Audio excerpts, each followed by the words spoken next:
once again, my little chat thing. Don't need the sword spinning. Come on, game. Come on, YouTube. Okay, there we go. Oh, shoot. Ah! Okay. Very real quick, you guys. I gotta promote my, stream real quick. So... the criteria for certificate exams. Okay, let's promote. Here we are. Ah, come on. Load! Load it! You know what? That's fine. I don't need to promote it. Okay. Hello, everybody! Silverstar2 here, also known as Veles. Welcome to 3.0 of Genshin Impact. For a quick recap, we did Kayaha Kazua's story, where we learned the Ishin Blade that traveled from Snezhnaya to Inazuma. So today, hello, welcome! And ever since 3.0 is out, we are going to be going to Sumeru! Yeah, it's Genshin time! So we're going to be traveling to the forest of Sumeru, which is very interesting indeed. So here we go! By the way, I already did my commissions, so I don't have to worry about it later. Look at all this gems! It's so beautiful! Okay, here we go! Okay, there we go. Oh, I love the scenery! Ah! I'm still traveling. What's that? Oh, shroom, a star shroom. Interesting. We're almost there. Oh, excuse me. Oh! Oh my god! Somebody, crystal fly! Oh, I can't get that apparently. That's fine. Now that we made it to Sumeru, our next objective should be to head to Sumeru City and find a way to meet with Lesser Lord Kusanali. Because Yayumiko told us to. And speaking of Lesser Lord Kusanali, even though we haven't heard too much about her, she doesn't seem to be the same deity who abducted your brother. Who would be the heavenly principles, of course. But even so, people call Sumeru the nation of wisdom, you know. Oh! If we can get a chance to meet the god of wisdom, maybe she can give us some useful information. I thought it was the city of knowledge. It's the nation of wisdom. Oh well. But alright, sounds like a plan. Paimon doesn't know the way to Sumeru City. Maybe we can climb up to that spot with the statue of the Seven on it. That'll give us a way better view of things. Yeah! Even if we can't see exactly where the city is, at least we'll be able to check for some smaller settlements nearby. Good idea! What's going on? Huh? Wait a second. Look! There's someone up ahead! Hello? Timing! Now we can just ask for directions rather than wander around like lost adventurers. Good idea! Hey there! We're not from around here and seem to have gotten a little lost. We'd like to ask for some directions. Huh? Did they not hear Paimon? Hey! You over there! Could you give us some directions? Huh? What? Wait, she didn't see us? What's going on here? There's no way she could have missed that. Wait! Could she be ignoring us? Calm down. Is she? Calm down is probably nothing to get worked out about. Well, even so, she might be heading someplace where we could find other people to ask. Let's keep our distance and follow her. Good idea. Hold on. I'm gonna try to promote when we get the chance, we'll just ask someone else for directions. Yeah. Okay. There we go. Now I can promote my stream. Hopefully this is the right one. All right. I think we're ready. Through the mist and smoke and forest dark. Chapter 1. Come on, let's follow her. Just keep quiet. Make sure she doesn't notice us. I'll try not to. I mean, I'll try to, but still. Huh? She just walked near that small waterfall and then suddenly vanished. Let's go take a closer look. Good idea. Paimon thought this cave would lead to a village or something, but it looks like that's not the case. Look, she's sitting over there. possibly be living here, could she? That could be possible. What should we do now? Do we try asking her for directions again? Let's give it another shot. Alright then. It's not like we have anyone else we can ask. Even if she's not very friendly, we just need her to point us in the right direction. That's all. Okay. Oh.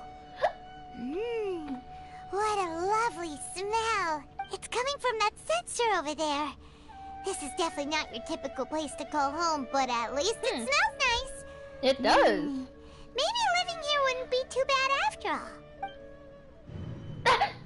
No. Huh? What's the matter? Huh? You don't look too good.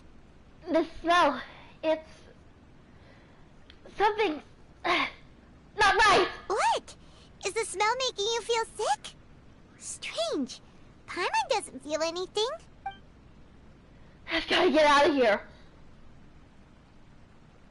Uh-oh.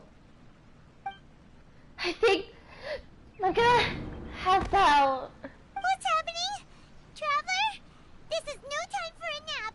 Oh, come on. Wake up. Oh, poor Paimon! Wait, what happened?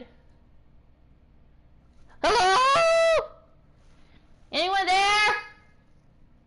Yoo-hoo! Oh, should I be scared? I don't know if I should feel scared. Oh dear, oh dear.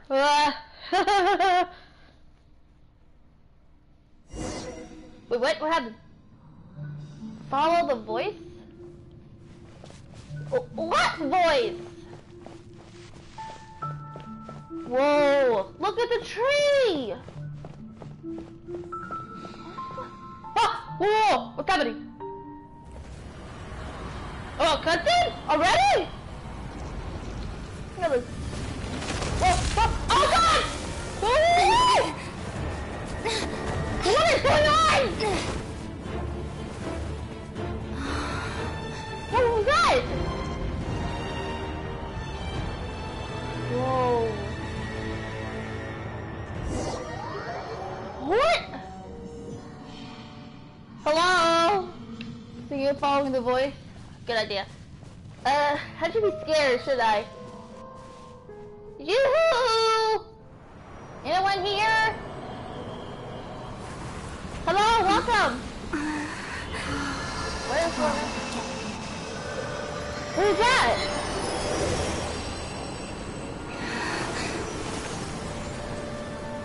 Huh?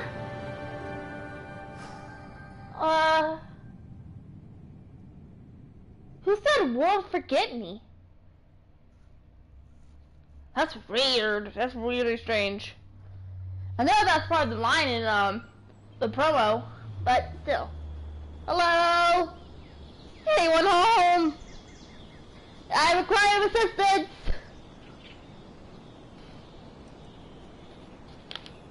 Gotta take a quick drink of my latte real quick.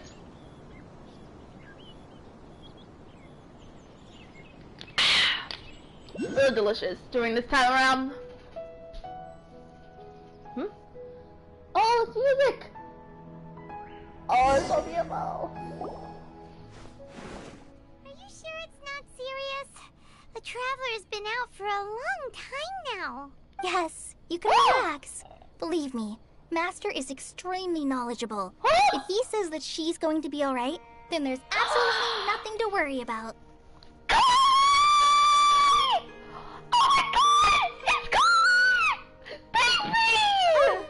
Are you awake now? Yes, I'm awake! Oh, thank goodness! Traveler, you're finally awake! Hi! Where am I? Well, we're at... Good question. Where are we? Paimon was in such a panic when you passed out that she even forgot to ask what place this is. This is Gandharvaville. It was originally built by scholars from Sumeru as a place to rest in the rainforest. Now it's mainly used by the forest rangers as a base of operations. My name is Kale. I'm a trainee forest ranger. My master and I found you passed out during our patrol, so we brought you here. Thank you for your help. Oh, no thanks are necessary. I didn't do anything really. By the way, how are you feeling now? Any discomfort? No, I seem to be fine. Except... Oh, that's Master's herbal medicine you're tasting. He gave you some while you were unconscious. Before I forget, Master mentioned you should take more medicine once you wake up. Huh? Medicine? Wait, what kind of medicine are you talking about? What kind of medicine are you hiding? Whoops! Whoa! Kale, what's the matter? Were you trying to retrieve the medicine? As I've already told you, you must be careful with these. All right, I'll get it for you once I'm finished here. Wait, who's up beside him? Sorry, Master. Now, the guide to Avidya Forest's edible fungi is clearly posted on our bulletin board. But if Farbode forgets which mushrooms to avoid one more time, I'll have no choice but to leave the guide somewhere a little more visible.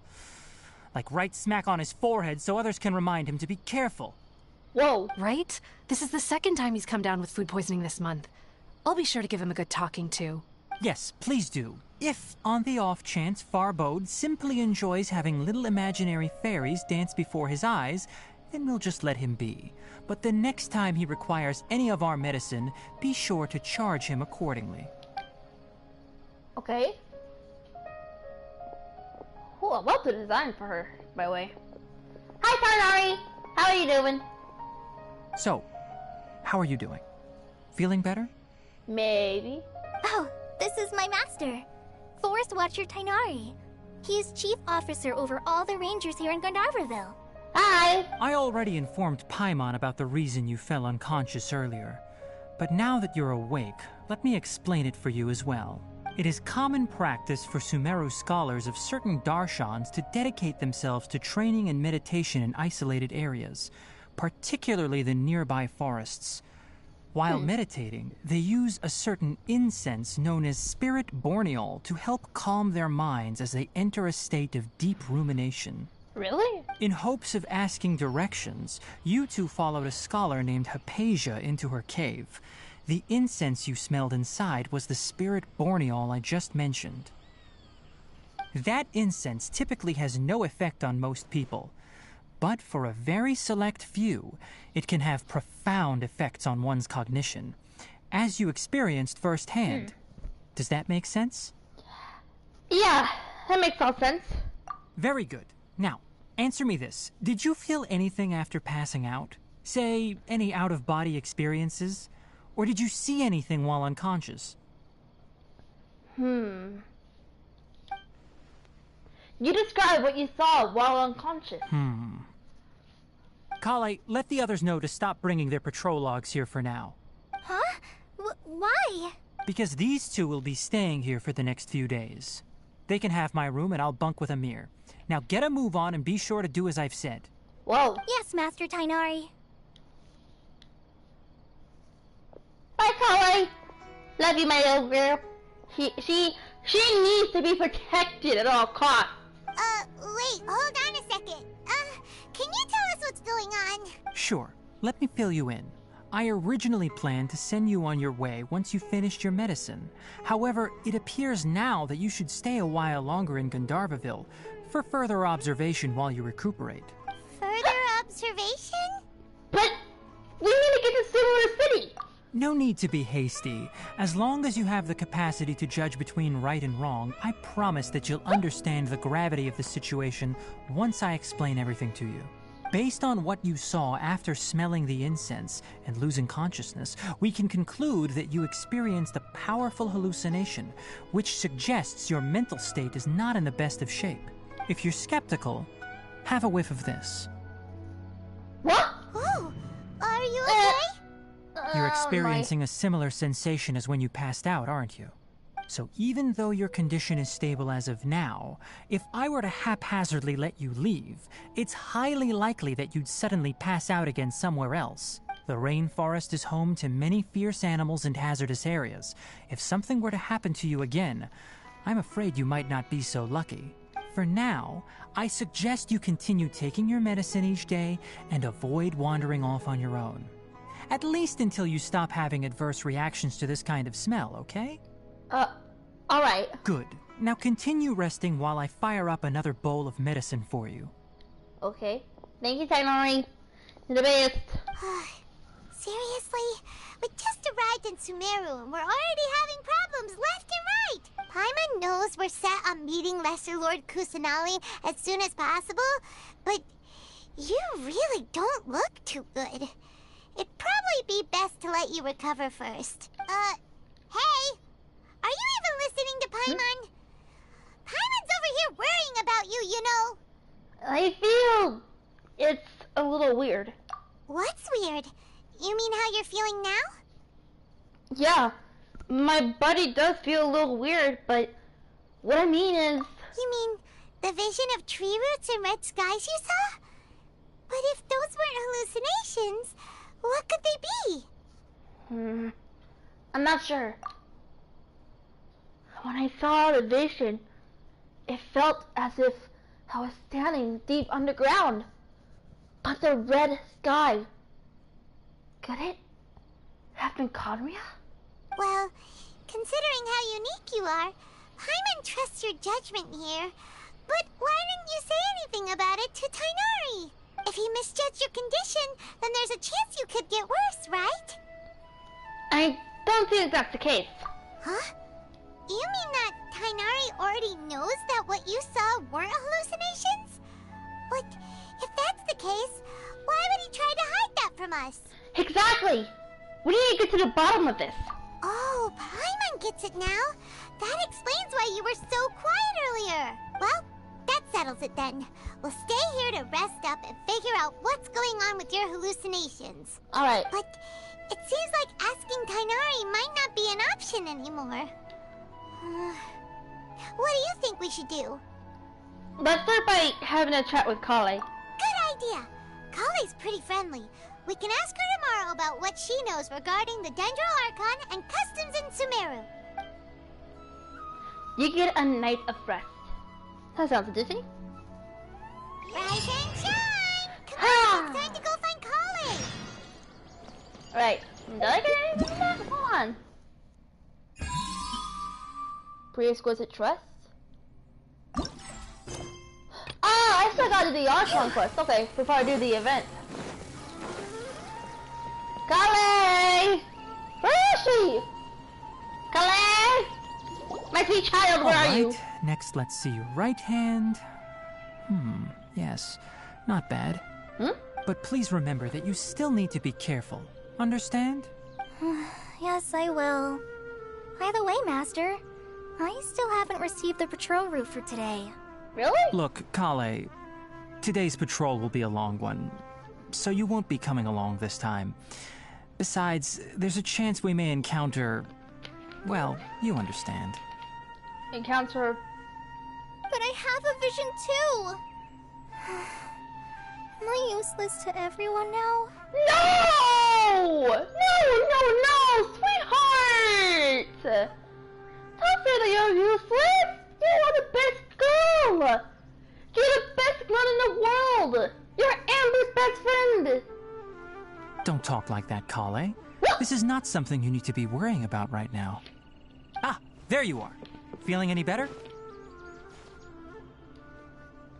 Is there something we can help with? Yeah, since we'll be staying here for now, we thought we might as well try lending a hand around here. Seems you're not the type to sit back and take it easy for a while, huh? In that case, perhaps Kale could take you two for a patrol south of Gandharvaville for the day. And if you're feeling up to it, you can be responsible for cleaning the Statue of the Seven. Tainari, we're ready to head out. Roger, I'll be right there. All right, we'll be heading into the forest now. I'll leave any further details to Kale. Yes, you can count on me. See you later, Tainari. There we go. Got done with that. So, Kale, what exactly are we going to be doing today? Tainari mentioned cleaning the statue just now, but, that doesn't really sound like the job for a ranger. Well, a forest ranger's responsibilities can be pretty diverse. They Oh. handle a variety of tasks, like checking the condition of outlying roads, maintaining forest facilities, ensuring fire prevention standards are met, and providing assistance to travelers and locals. As for Master, well, he has to handle more dangerous areas of the rainforest. Today we can perform routine checks on the pathway lamps as we make our way to the Statue of the Seven. Alright. Paimon, traveler, this way! I'm You can coming! leave the task of checking the lamps to me. In the meantime, you two can keep an eye out for anything unusual. Got it. Oh wait, there's something up here. Yeah! Woo! Got it. Woohoo! Whoa! The city above the forest. Nothing wrong with these two lamps. Let's move to the next ones. Good idea. Oh, this lamp seems to be getting a little wobbly. Let me make a note of it. No problems with this lamp. Good. Welcome to the Statue of the Seven. What are these guys doing here? I'm not gonna do that. Now we gotta go to the Statue of the Seven. Wait, there's no statue here? I don't understand. Oh, The Statue of the Seven is up on top of that large rock formation. You must have seen it when you came down this road before. yeah, I've seen it before. It's pretty high up there, isn't it? Don't worry. If you're afraid you can't make it up there, I'm sure Master wouldn't mind if you don't clean the statue. Should be a Huh? problem. I guess I'll leave it up to you then. There's not much footing once you reach the statue, so be careful up. Paimon will fly up with you and help you with those hard-to-reach areas. By the way, Kale, do you know anything about the Dendro Archon? You know, what's she like? That depends. Are you referring to Greater Lord Rukkhadevata or Lesser Lord Kusanali? Huh? Greater Lord Rukkhadevata? Rukkhadevata? Oh, is that the name of the former Dendro Archon? Uh-huh. Greater Lord Rukkhadevata was Sumeru's first Dendro Archon. She created the rainforest as well as the wall of Samiel around the desert. Her Ooh. works provided a means of peaceful living for everyone. To the people of Sumeru, she's not only a symbol of wisdom, but also of power and kindness. Unfortunately, she disappeared in a great calamity that occurred a few hundred years ago. Sounds exactly like what happened to Ryan Makoto. According to what Master has told me, the sages later found the newly born Dendro Archon and whisked her back to Sumeru. To celebrate the reinstatement of their lost deity, the sages dubbed her Lesser Lord Kusanali and let her reside in the sanctuary of Silverstana. Uh-huh. Then what happened? Well, and then... I'm not too sure what happened, to be... Huh? Huh? I'm not too sure. But aren't you from Sumeru? Yeah, I'm from Sumeru. But... Maybe it's difficult to discuss this topic with strangers. If that's the case, then don't worry. We understand. Yeah. No, it's not that. I'm not trying to hide something from you. Besides, I don't consider you two strangers. Anyway, you two know Amber, right? Amber! Yes, I do! Wait, Amber? You mean... Amber? Outrunner of the Knights of Avonius? Yes, that's her. I once lived in Mondstadt for a while, and she helped me a lot during that time. You could even say that she helped me become a new person. That's exactly what happened in the Mark of Vision! There's no one like Amber. She lives life to the fullest while always adhering to her strong sense of justice. She's ready to answer the call for action at any moment, but is also very understanding of others. She's like the spark that lights the fire in everyone's heart around her. If you ask me, she's a prime example of a true outrider. She's the first person anyone coming to Mondstadt will meet. You can't help but be enthralled by her charm and enthusiasm, causing you to fall in love with the lands of Mondstadt and... And what? Sorry. Well, we've never seen this side of you, Kale.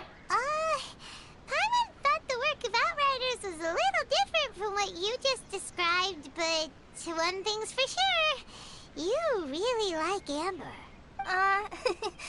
Sorry. I was rambling on just now. It must have sounded kind of weird. It's alright, Kale. Knowing that you're a friend of Amber somehow makes Paimon suddenly feel a lot closer to you. So, how do you know that we've met Amber? Well, after I returned to Sumeru, Amber and I have stayed in touch by writing each other letters. Ah! My heart! In one letter, she mentioned that Mondstadt was attacked by a fearsome dragon, but the city was saved by a mysterious blonde traveler and their floating companion. That's me! I knew you two were the ones she mentioned in the letter the moment I saw you. But, considering everything you've been through that day, I thought it'd be inappropriate to bring it up. Ah, so that's how you knew. Yep, so please know that you two have my complete trust. Really. I trust you, Kale! I wish I could tell you more about the Dendroarchon, but I have been away from Sumeru for some time, and I haven't read any books. Sorry. It's okay! That's alright. You've already helped us a lot. We had never even heard of Greater Lord Rukkhadevata or the Sanctuary of Silverstar2 until you mentioned them. Oh, I'm happy that was helpful. There is one thing I want to ask, though. Why do you two want to know about the Dendroarchon? You explained the purpose of your journey to Kale. So that's why you're here. Thank you for telling me your story. Don't mention it. We are friends after all, right? Paimon's right. We're friends. Alright, we have a statue to clean. You both have my thanks. While you two are up there cleaning, I'll go ahead and inspect the forest canopy. Let's meet back here shortly. Alright. I think I know how to get up there. Climb to the top of the rock. That sounds easy to do. Because it's all these whole things, I think. Alright, I'm looking. Who's our Aeromite mercenary here? You know what? I don't feel like climbing. I'm just gonna teleport. I know it may sound cheating, but hey, it's way more easier. Examine the Archon statue before you. Got it. Huh. Now that Paimon looks at it, the deity that's carved on the statue is kinda small. Do you think she's supposed to be Greater Lord Rukkhadevata or Lesser Lord Kusanali? Maybe Lesser Lord Kusanali? The name does seem to fit the statue somehow. Well, anyway, we'll have to figure that out later. Yeah. Let's get started on cleaning the statue. Paimon will fly up and take care of the top, and you clean everything below. Got it.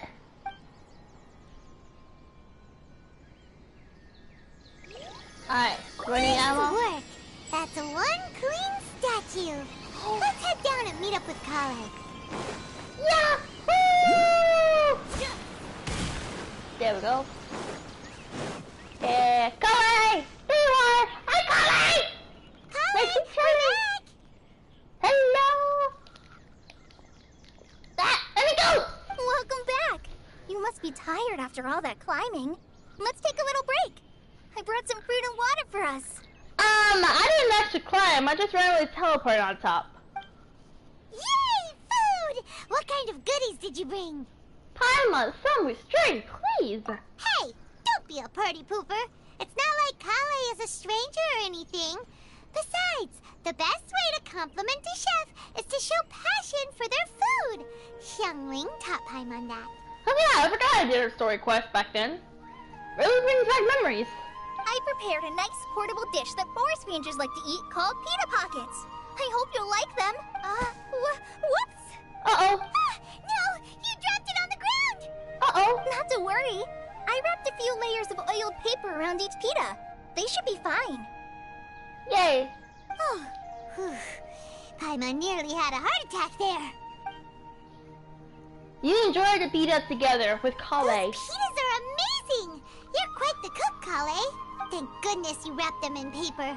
Paimon wouldn't have been able to sleep at night knowing something so tasty had been wasted. Yeah. You really know how to compliment the chef, Paimon.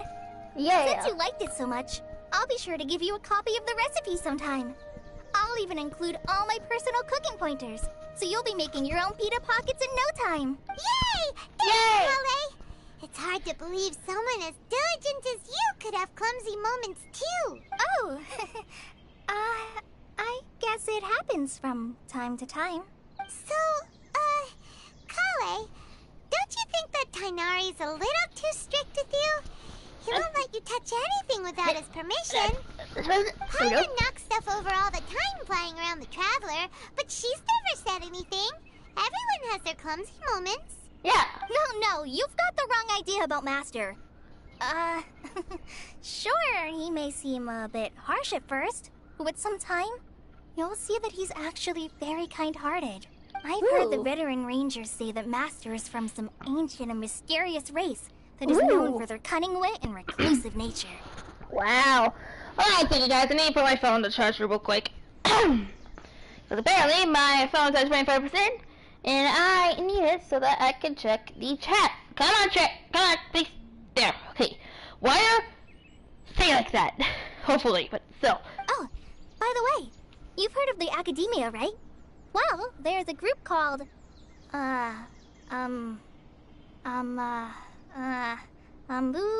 something? Well, anyway, because Master does a lot of research on plants, sages from the Academia have written him many times, inviting him to take up an official position there. Really? But Master declines their offers every time, saying, Sumeru City is too noisy. It'd be bad for my ears. Speaking of his ears, I really like to pet them. I know, right? They've always wanted to pet them too. Anyway, Master could have easily left the rainforest to take up a position at the Academia, but he chose to stay here instead as a forest watcher, helping the locals every day and passing on his knowledge to trainees. In fact, Master's the one who taught me how to make pita pockets. Ooh! Really? Paimon would have never guessed that. Oh, speaking of Tighnari, he was the one who took care of you after finding you passed out yesterday. He even carried you all the way here. Really? Paimon's still kinda upset, though. He kept scolding Paimon the entire way here. What did you do? Oh no, I'm sorry. Master might have been overreacting a little, but it's mostly because Paimon wouldn't stop yelling, "Why, oh why? Is she going to die?" It probably started to get under Master's skin after a while. Hey! Don't laugh! Paimon was genuinely concerned about you. Hey! Now even Kali started to laugh. Ugh, that's it! Paimon won't forget this! It's time for some Paimonial wrath! Paimonial wrath! Oh, what'd you No! do? Don't touch me! No! Paimon, let go of my child! Huh?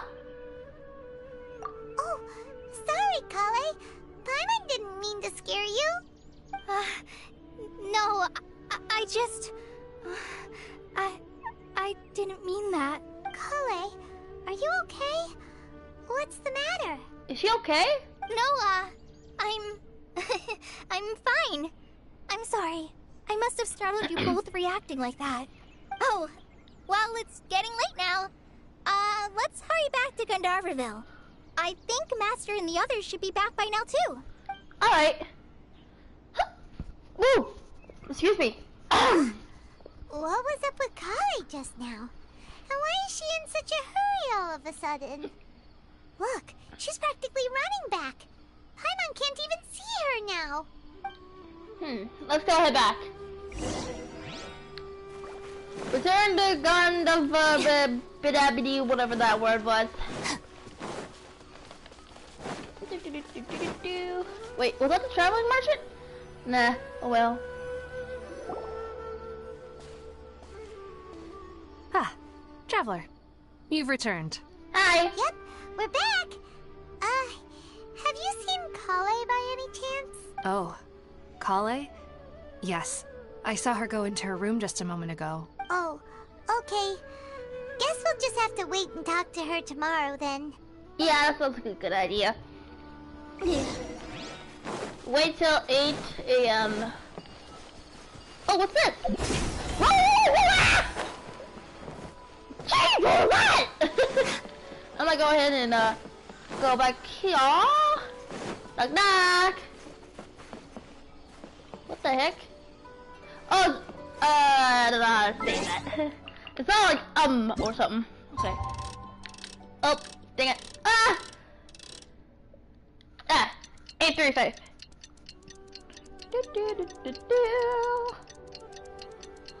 Wow! Even from the time thing, it's so beautiful! Oh, I'm so excited!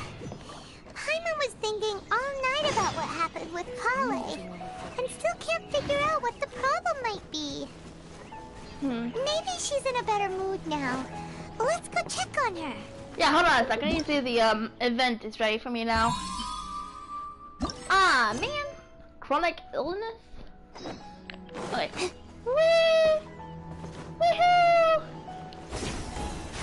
Oh, that was a clutch. Baby. Hello!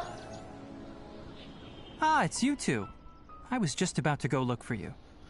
Really? Huh? Tighnari, what are you doing here? Where's Kale? I came to check on Kale's condition. To put it simply, she's not well. Wait, what? She's not okay? You mean she's sick? How could she be... Oh, wait a minute. Could it be because of what Paimon did yesterday? No need to worry. Something as small as you could never harm her. This sickness is something that Kale has been dealing with for some time. She's sick? Kale has been more excited than usual since you two arrived. A little too much so, to be honest. She hasn't remembered to take care of herself. I suppose it's understandable, though. She hasn't been around anyone she considered a friend for some time now. It must have been refreshing for her to have you two here. So, Tighnari, what's really wrong with Kale? Let's take this conversation elsewhere. Kale just fell asleep after taking her medicine. She needs some peace and quiet. Good idea. Yeah. Kale! Kale! Please be okay. Yay!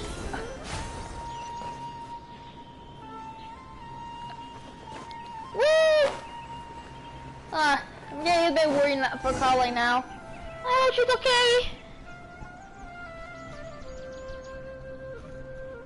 Alright, let's continue our conversation here, shall we? Alright.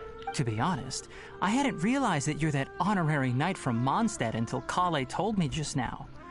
I've also heard all about your deeds in Liyue and Inazuma. So, just to clarify, what I'm about to tell you about Kale is not because of who you are or your past feats. Instead, I am going to tell you because, well, because Kale asked me to. Huh? And honestly speaking, I was against Kale revealing her past to you. Really? But she insisted, saying you two treated her with sincerity and as a friend. So now she wishes to reciprocate the gesture. So, Okay. Tighnari, what exactly is wrong with Kale? You said this is something she's been dealing with for some time. Just how serious is it? How serious Right. is it? Ever since she was a child, she's been afflicted with a disease called Elazar.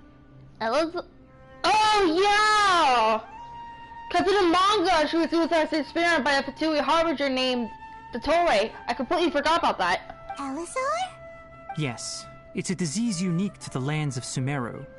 It is characterized by dark and hardened scales that form on the body.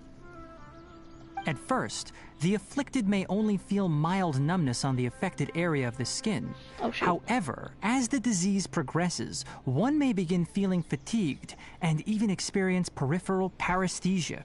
In its final Wow. stages, the disease strips a person of the ability to control their own body, and they effectively become completely immobile. That sounds terrifying. They lose all control over their body? Wait, hold on. So when Kale seemed to be acting a little clumsy earlier, it was because... Correct. That would be the effects of Elazar, which is precisely why I do not want her carrying or holding anything, lest she ends up hurting herself. So is there any cure for Elazar? With appropriate treatment, the disease can be effectively controlled before it progresses to a more serious stage. However, there is unfortunately still no true cure for Elazar. Oh no! Nevertheless, Kale's mother still hoped that there was something out there. She handed Kale over to an organization known as the Fatui after one of their members lied and said they had a cure. Of course, freaking Dottore. What? The Fatui? Ah, it appears you are already familiar with them. That'll save me some explanation. Anyway, the person who eventually rescued Kale and brought her to me for care said that she had been given to a harbinger known as the Doctor. Yep, the Tory. I have no idea how this doctor managed to do it, but her case of Elazar was completely stable for all the years that Kale was with them. However, Kale's days with the Fatui were anything but pleasant. Kale is a resilient individual and always tries to appear cheerful, but her experience with... Oh, shoot, sorry. Oh, by the way, crap. Paimon, Kale wanted me to tell you that she's sorry for scaring you yesterday. She also wanted both of you to know that she's sorry for hiding her illness. She doesn't need to apologize. None of this is her fault at all. Well said. Yeah. I hope you'll get a chance to tell her that in person the next time you see her. Kale once thought that it would be impossible for her to have any real friendships. I trust that you two will never let my trainee experience such emotional pain again. Don't worry, Tainari. We'll take good care of her.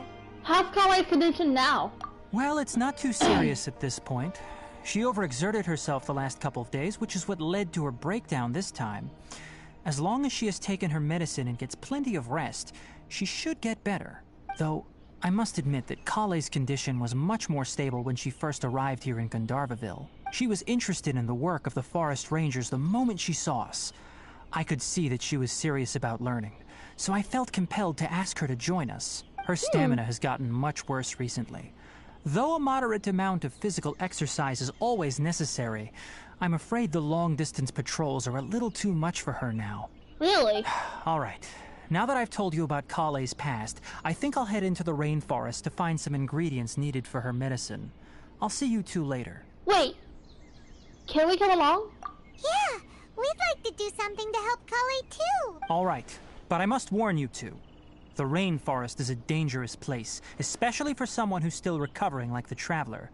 You must follow closely and listen to every instruction. Got it. No problemo. Let's go then. We'll be looking for a plant known as Lunar Lotus. It's often used to help those afflicted with Elazar recover their energy. What does it say? Oh, hold on. There's a, I need to get close to my screen because there's like a word on top of Lunar real quick. I need to see what it says. Nilopala? Nilopala. Okay, so it was Nilopala. Hey, Tainari, where exactly are we going to find this plant? Lunar Lotus can be found all over the rainforest, but it often grows right here around Gandharvaville. Really? Excuse me. Given the name, it sounds like we should be looking for it in the water. Yeah. You are correct. Lunar Lotus grows in the water. When fully matured, they look like giant blue flowers floating on the water's surface. Really? Quite an attractive species, if you ask me. Oh god! The large petals are actually the plant's leaves and sepals, which surround a very small flower. You should note that many of the plants found in Sumeru have names that are contrary to their species. There we go. Take the Kalpalata, for example. The plant is not a lotus at all, but rather a vine. And then there's the Sumeru rose, which is not a rose, completely contrary to its name. Okay then. I think I collected too much of those. Never bring up the topic of flowers with Tainari. Hey, I need to go. Bye. I gotta make sure I'm not. Hi, here we are. Hallelujah. Ooh. There should be lunar lotuses growing somewhere in this area. Let's split up and begin searching. If you could manage to gather 4 of them, that would be sufficient. We'll rendezvous here once you've gathered the needed amount. Alright. Do I even have whatever that was?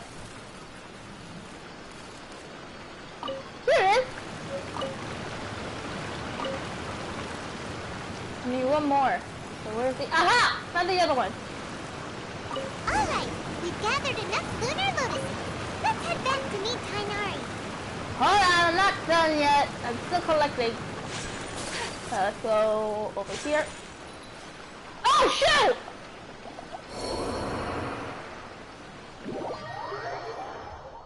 Whoops!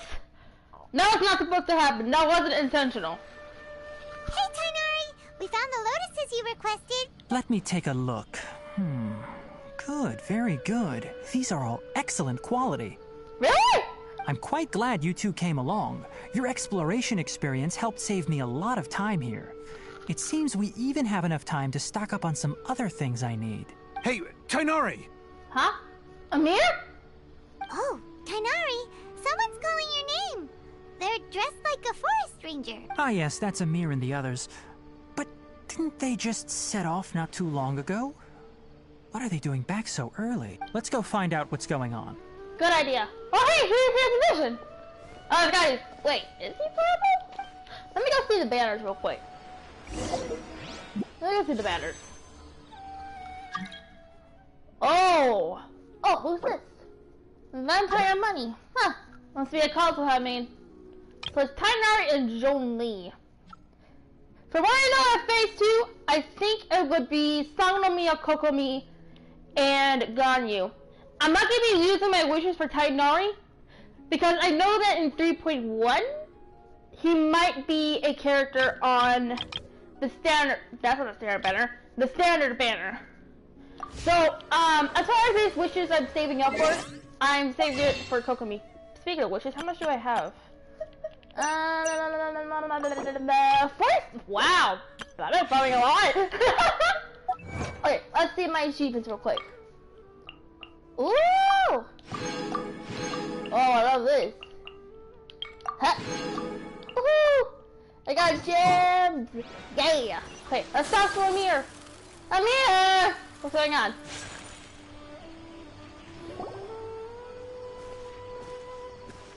Tighnari, thank goodness we found you here. We were just about to head back and find you at Gandharvaville. What's going on? We just discovered a Withering Zone. What? The Withering is back? But the patrol route you were on should have been already clear just a week ago. It reappeared so quickly. Can you tell me the exact location?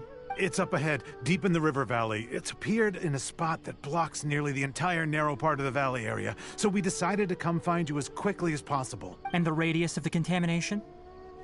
Sorry, I couldn't get a clear enough view to tell. No one in our patrol team had a vision, and it appeared to still be spreading. So we didn't risk getting any closer. Okay, I understand. You made the right decision. I'll go deal with it right away. In the meantime, please guide these two back to Gandharvaville. Wait, Tighnari! Wait, what? Why don't you let us help you? You two have only just arrived in Sumeru. You're still unfamiliar with many things in these lands. I've been familiar with it. I was playing a lot of Sumeru. Well, not a lot, but a little bit. I was just only getting the teleporting rainforest, but still! There's a unique type of anomaly that occurs in the Sumeru rainforest. It's called the Withering. The affected areas not only cause near... Yes, Amir is absolutely right. I wasn't kidding when I said the rainforest is a dangerous place. As Amir said, only someone with a vision, that is, the power to manipulate elements, will be able to resist the Withering's corrosive effects for a time. That's right. If any of the forest rangers without a vision come across a Withering Zone, we first make a record of the location and then have a ranger with the proper abilities deal with it, like Tighnari here. Only someone with a vision can venture within a Withering Zone and find a way to deal with it. But you don't seem to carry a vision. Don't worry, she may not have a vision, but she's a real pro at using the power of the elements. Don't sweat it. We've helped others deal with similar situations before. Yeah. Wait, you've met other forest rangers before? I was planning to properly show you both how to identify the Withering before you left Gandharvaville. I know what the Withering looks like anyway. Anyway, since you two are experienced adventurers, come with me. I'm sure you'll both be able to help. Yeah, I'll help. Alright, go to the Withering Zone. Oh, what's it? Oh! Do I need that for someone? Let me test the trail things. That's not interesting. That's a new boss. Nope. Nope. Oh, he needs it!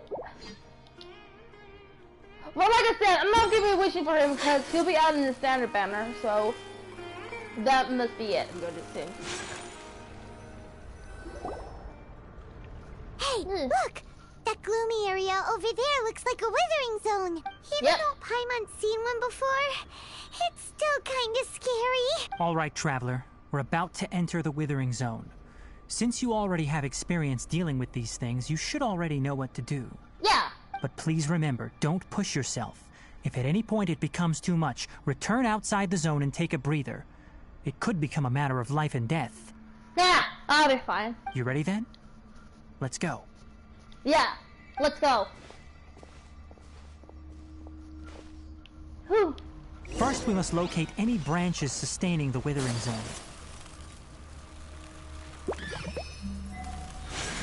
Uh-oh. Oh! Look at the ice!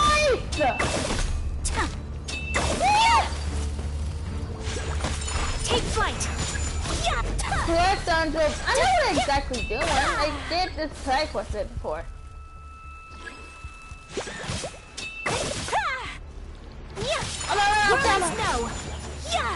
Wait, this must be the gentle bottom. As long as I know what I'm doing, I should be good. There it is.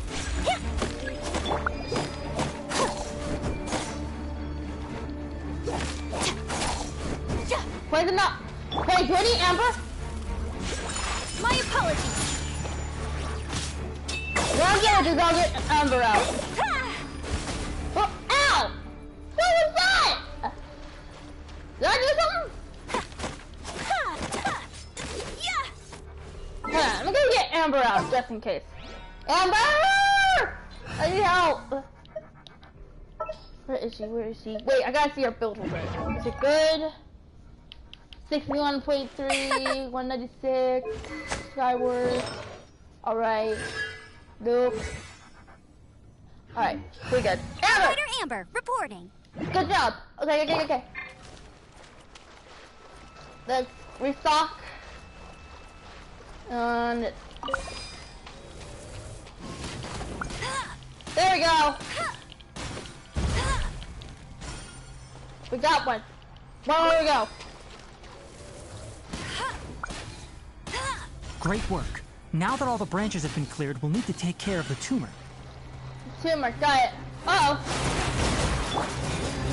Gather! Whirling snow. Yeah! Come on. Now, destroy the tumors of the Withering. Come on! Woo! We did it! We did it! Everything's returning to normal now.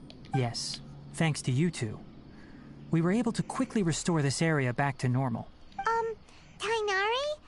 You make it sound like we did well, but why does Paimon have the feeling you're worried about something? It's that obvious, huh? Alright, it's like this. Recently, the rate at which the Withering Zone appears has been increasing.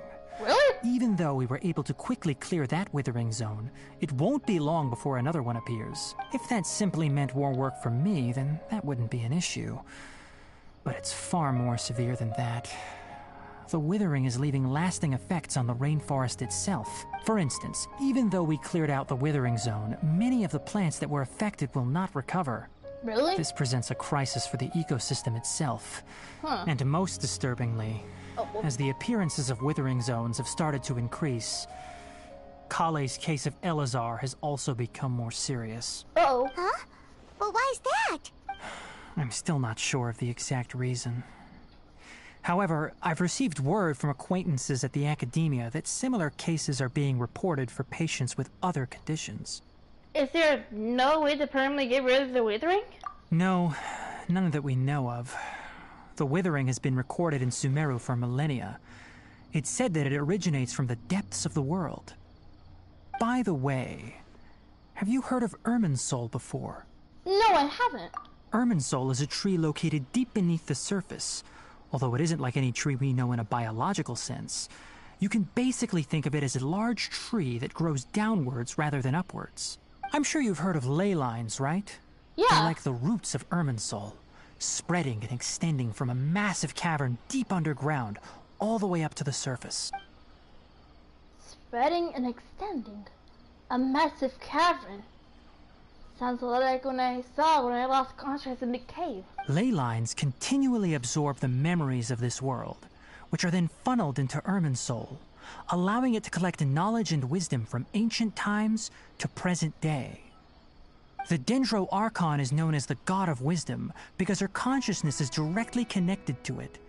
It is also said that the Dendro Archon's power is a manifestation of Irminsul. And as for the Withering, Its emergence is related to a disease that's affecting it. What do you mean? Huh? You mean Irmin's soul is sick? That's right. My ancestors learned of this from Greater Lord Rukkhadevata's familiars a long time ago. But even those mysterious creatures did not know of a cure for Irmin's soul. I'm afraid we Rangers will be battling the Withering Zones here for a long time until a cure is found. Alright, that's enough on this topic for the time being. Now that we've taken care of things here, it's time for us to head back to Gandharvaville. Good idea. I really hope Kali is doing alright. Wait, that's the wrong way. Shoot. Where am I going?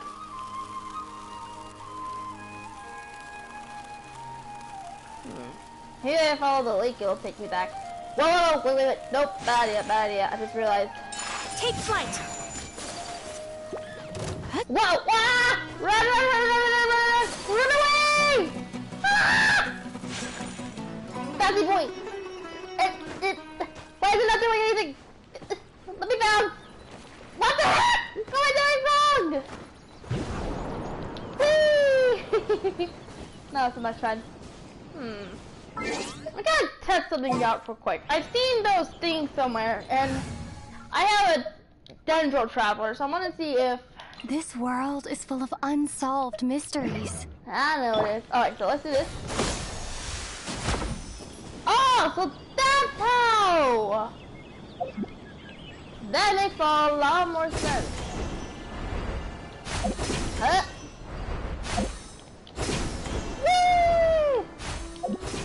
This is so much fun! We did it! Okay, thank you, little meme. Now I know what that thing does now. Okay, where's Shinobu? Wait for my signal. Alright.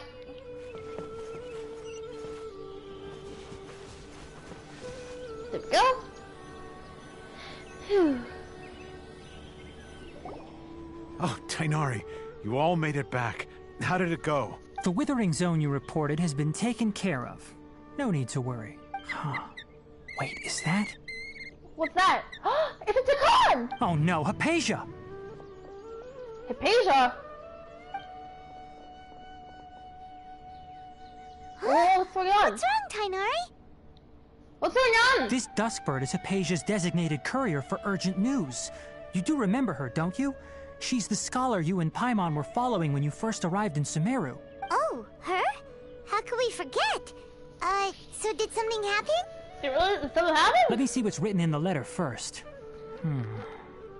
Oh. What's wrong? So what's it say? And what's with that weird expression on your face? Just let Paimon read it. Huh? All Paimon sees are 3 squiggly lines. Yes, allow me to explain. After we brought you from Hypatia's cave to Gandharvaville, Hypatia resumed her meditation. She must have just finished. It's been nearly 3 days since she's had anything to eat, and it appears she's forgotten to prepare some rations. This letter is her asking us for help. We need to go. What? Okay. You mean she's been sitting there for 3 days? Hey, wait, how did you know all that from just a few lines on the paper? Well, obviously because this has happened before. Really? Last time she drew 5 lines, and by the time we found her... Well, I'd prefer not to remember that.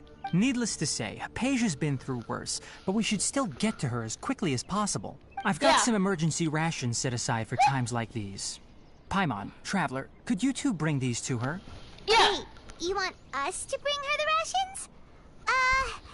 But will the Traveler be okay if her cave is still filled with that funny incense? Yeah, what about that? Let's find out. Here, Traveler, take a smell and see. Okay. So, how do you feel? It's a light and refreshing fragrance. Huh? Really? You're not feeling even a little drowsy? Nope. But wait, how'd you... Back when we were clearing the sorry. Withering Zone, I observed that she could adeptly manipulate the Dendro element. I knew then that she would be fine. And if I may ask, when I was telling you two about Irminsol's ley lines, was what I described similar at all to what you saw while you were unconscious? What I saw were hallucinations. Were they? That's correct. Those weren't hallucinations at all. Really? Though I don't intend to apologize for deceiving you. Because what you saw is of significant importance. Not just for the nation of Sumeru, but the entire world of Tevat. Really? Like, Fontaine, Naughton, Snezhnaya? Those are the rest of the nations that still need to be released. My forefathers were shown much favor by Greater Lord Rukkhadevata. We took an Rukkhadevata? oath to protect this nation together with her. Now that that duty has fallen to me, it was part of my responsibilities to ascertain whether you could be entrusted with the fate of Sumeru. Now, after seeing you in action with my own eyes, you have earned my confidence, and I no longer feel the need to hide any secrets from you. So, what exactly was that I saw? When you passed out, your consciousness had connected directly with Irminsul. What you witnessed were actually real memories contained within Irminsul itself. What? Wait, the tree was what I saw? Or was he one that said the world forget me? I don't know anymore. I could try to tell you more, but it would be better if you went to ask Hypatia instead. Her focus on meditation and use of Spirit Borneal are aimed at establishing a connection with Irminsul, just as you did. That sounds nice and all, but will she really help us? Seriously, she completely ignored us the last time we tried talking to her. That was because when you ran into her, she was in a special phase of her training. During that time, she must avoid communicating with others. Ah. Please, wait here for a moment. Okay.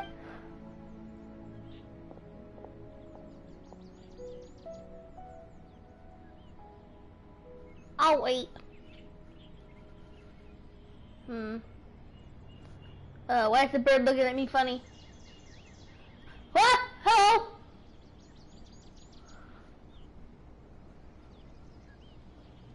Here, take these. It's a meal I packed for Hypatia, as well as some other ingredients. I'm sure it'll come in handy. Alright. Also, here's a letter that I would like you to give to her. Just show it to her and she'll answer any questions you may have. Thank you. No. I should be the one thanking you. You've both been a great help these last few days. Alright. Aisha should still be in the cave. Let's go inside and see how she's doing. Good idea. I'm totally lazy. Wait. Hold on. Can I Spider-Man through it?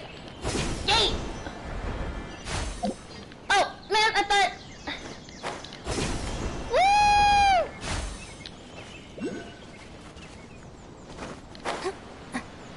Oh, man, I couldn't get the other one. Oh, well. Oh, whew. Oh, I know what it is already. Die! Lotus? Oh, that's the new thing I didn't get. Oh, something to see. Aisha should still be in the cave. Let's go inside and see how she's doing. Good idea. Is that the bridge? Or in the cave? Hypatia! We're here! So what? Hello? Hypatia? Hey! There's nobody here! Maybe she went out to look for some food. Let's try looking around the area. I just look inside. What's the sound? Paimon! Paimon, where is she going? Hello?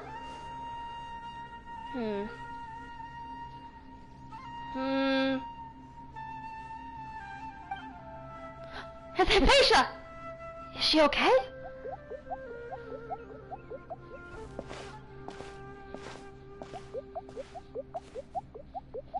What was that?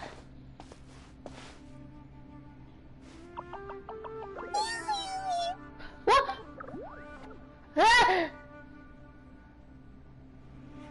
Well, I just went blurry. What happened? Hello? There's a cutscene coming up! Whenever there's screen signals, I know a cutscene might come up! Or maybe it might deep dialogue after the loading screen, but still, yeah, got the whole point. Huh? Okay. Oh, there we go. We're back in. Woo!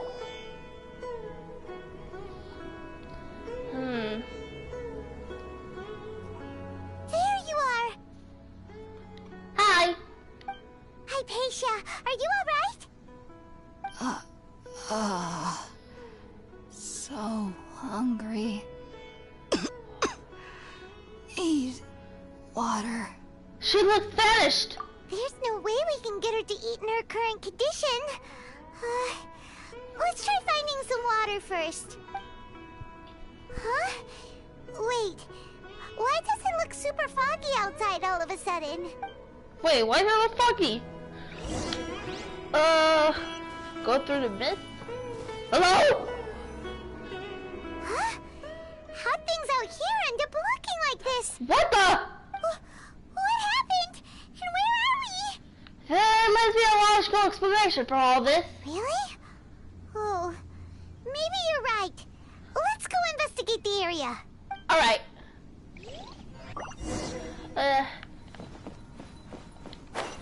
Oh, it's a domain! Okay. Door reservation activated. Okay. Good to know. Hold on. Where's the door resurrection? I'm scared that I might need the mean. Maybe, I don't know. You know, I'm just gonna dive deeper in and not worry about it. But if I do end up needing Dendro, then I might need to. This place is huge! Woo! I knew there's something off about that cave. Let's think of a way to get over there and have a closer look. Good idea. Good. Maybe we'll find a lead of some kind. Yeah. I got to carry this thing real quick. There we go. Oh, hey, chest. Collecting rare and exquisite treasure. Yes, this seems really sophisticated. I know that she says it all a lot. So, wait, how do I unlock this? There has to be a way up somewhere. Oh!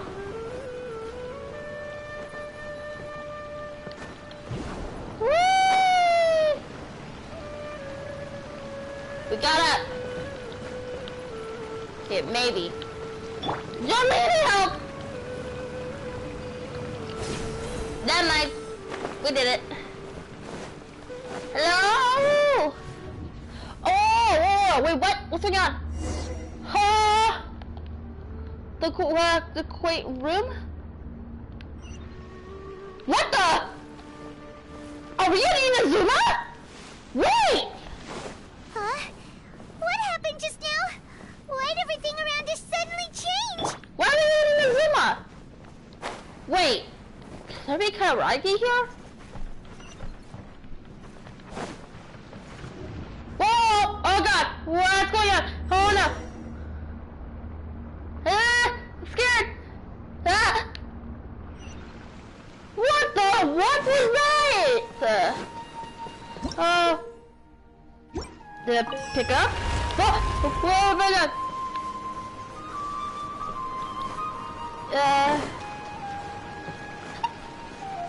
Ceiling, okay. Whee! Whee! Whee! Woohoo! I love the mushroom, guys. Cause you wanna hear this is a very funny thing, but when my sister joined the world, we saw these bouncing mushrooms. And we both got on at the same time, and it was like a trampoline, and it was hilarious. Haley Charles! What was that? Ow! Mother of... Ow! Ow! You know what? Kamisato art. Selector. Take flight. Bah! And there's more important. I will have order. There we go. My apologies. Mother. Ow! Mother!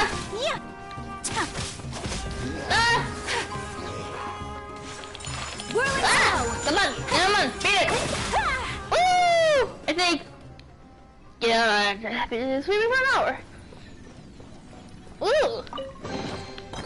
I shall keep it good fortune. Well, oh shoot, how do I... Oh, do I go through here? Ah! Whoa! Where am I going? Where am I going? Ah! Oh my god, why am I going so high up? Ah! Where am I going, game? Make up your god mind!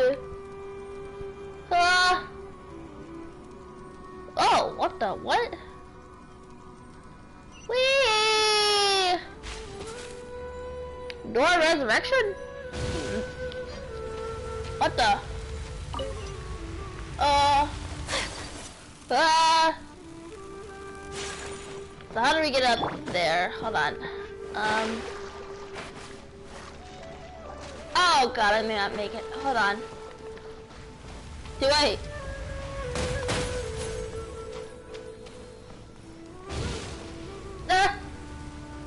Where are the... Oh! Now I know. Woo!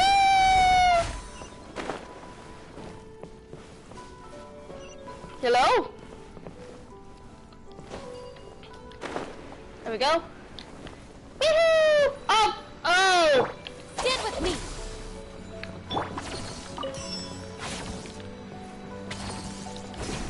There we go. Huh.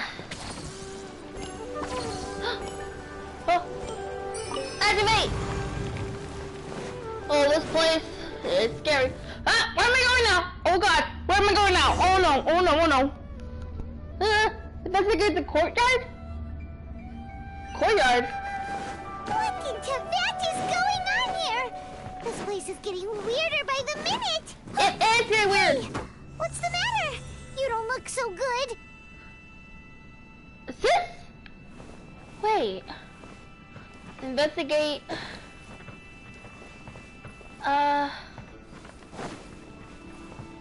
What is this?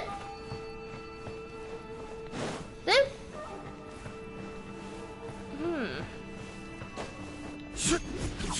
There's nothing here. Nothing here.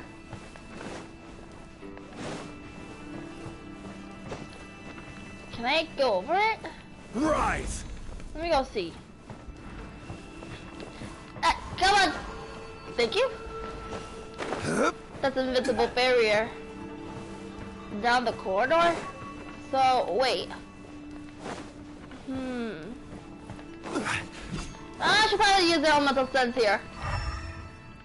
So there's a big door that I'm not knowing about. But I'm pressing the square button and it seems to not be opening. Hold on. I need to sit up real quick.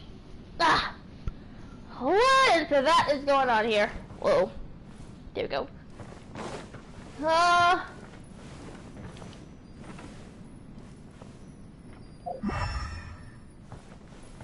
That seems to be something.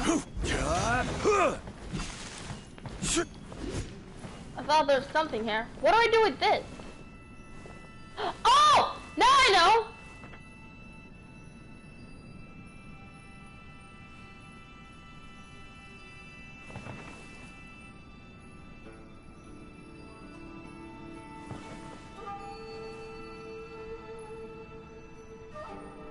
Come on. Got it! Oh! Whoa, whoa, whoa! What's going on? Investigate the corridor? Oh! Okay. Hello? Oh, I'm scared. I'm scared. I'm scared to know what's going on. Jolie, hold me! Let's go. Ah! Where are we going now? Ah! What is that? Ah! Okay. Whee! Woo! What is going on? Huh? Whoa! Why am I shocked? Ah!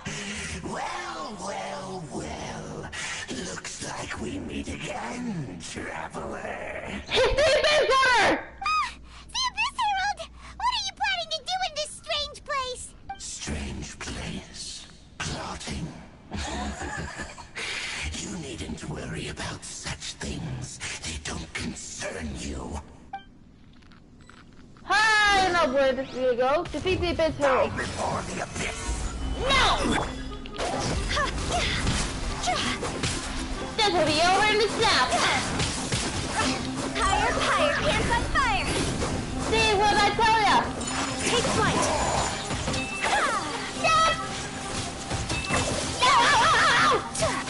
Wait, I have an army. I'm shielded. Sakura swirl!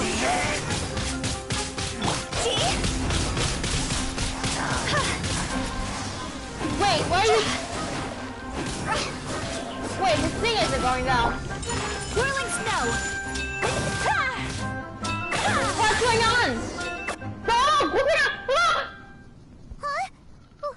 Why can't we beat this guy? Oh, Paimon doesn't get it! We faced others like him before! What's wrong this time? Traveler. Though you may have managed to avert countless crises before, your good fortune was bound to end sooner or later. What? It's time you realize how weak and powerless you really are. My journey will not end here. Your brother. Oh, pitiful traveler. Are you really so ignorant? Or are you just living in complete denial? Is that coming off? I know he voices Overhaul and Funtime Freddy. Wait, no. Grandma Freddy. There we go. His Highness has long since forsaken you. Your meager existence in his eyes is that of an annoying bug, only to be stepped upon. The bonds of love and family which drive you to find your sibling are utterly gone. Your journey is meaningless. But don't you fret now. Today will be your last. Huh? Now die! What? What? No!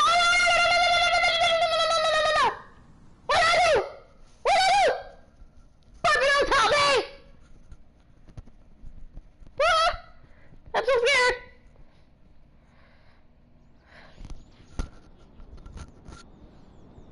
Ah!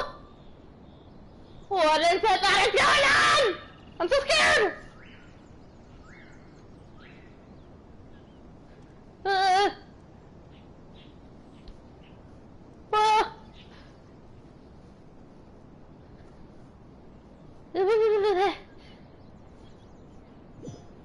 No, don't have it! What the heck? Hello? Huh? What was all that just now? Strange. It feels like I was just dreaming for a moment there. But I can't remember what I saw. What do we do? We haven't seen Hypatia anywhere out here. Oh, there she is! Quick, let's see how she's doing. Ah, so sweet. Huh? Well, the good news is that she's still conscious. Hey, why'd you drop her food on the floor like that? Sorry, I kind of zoned out for a second there.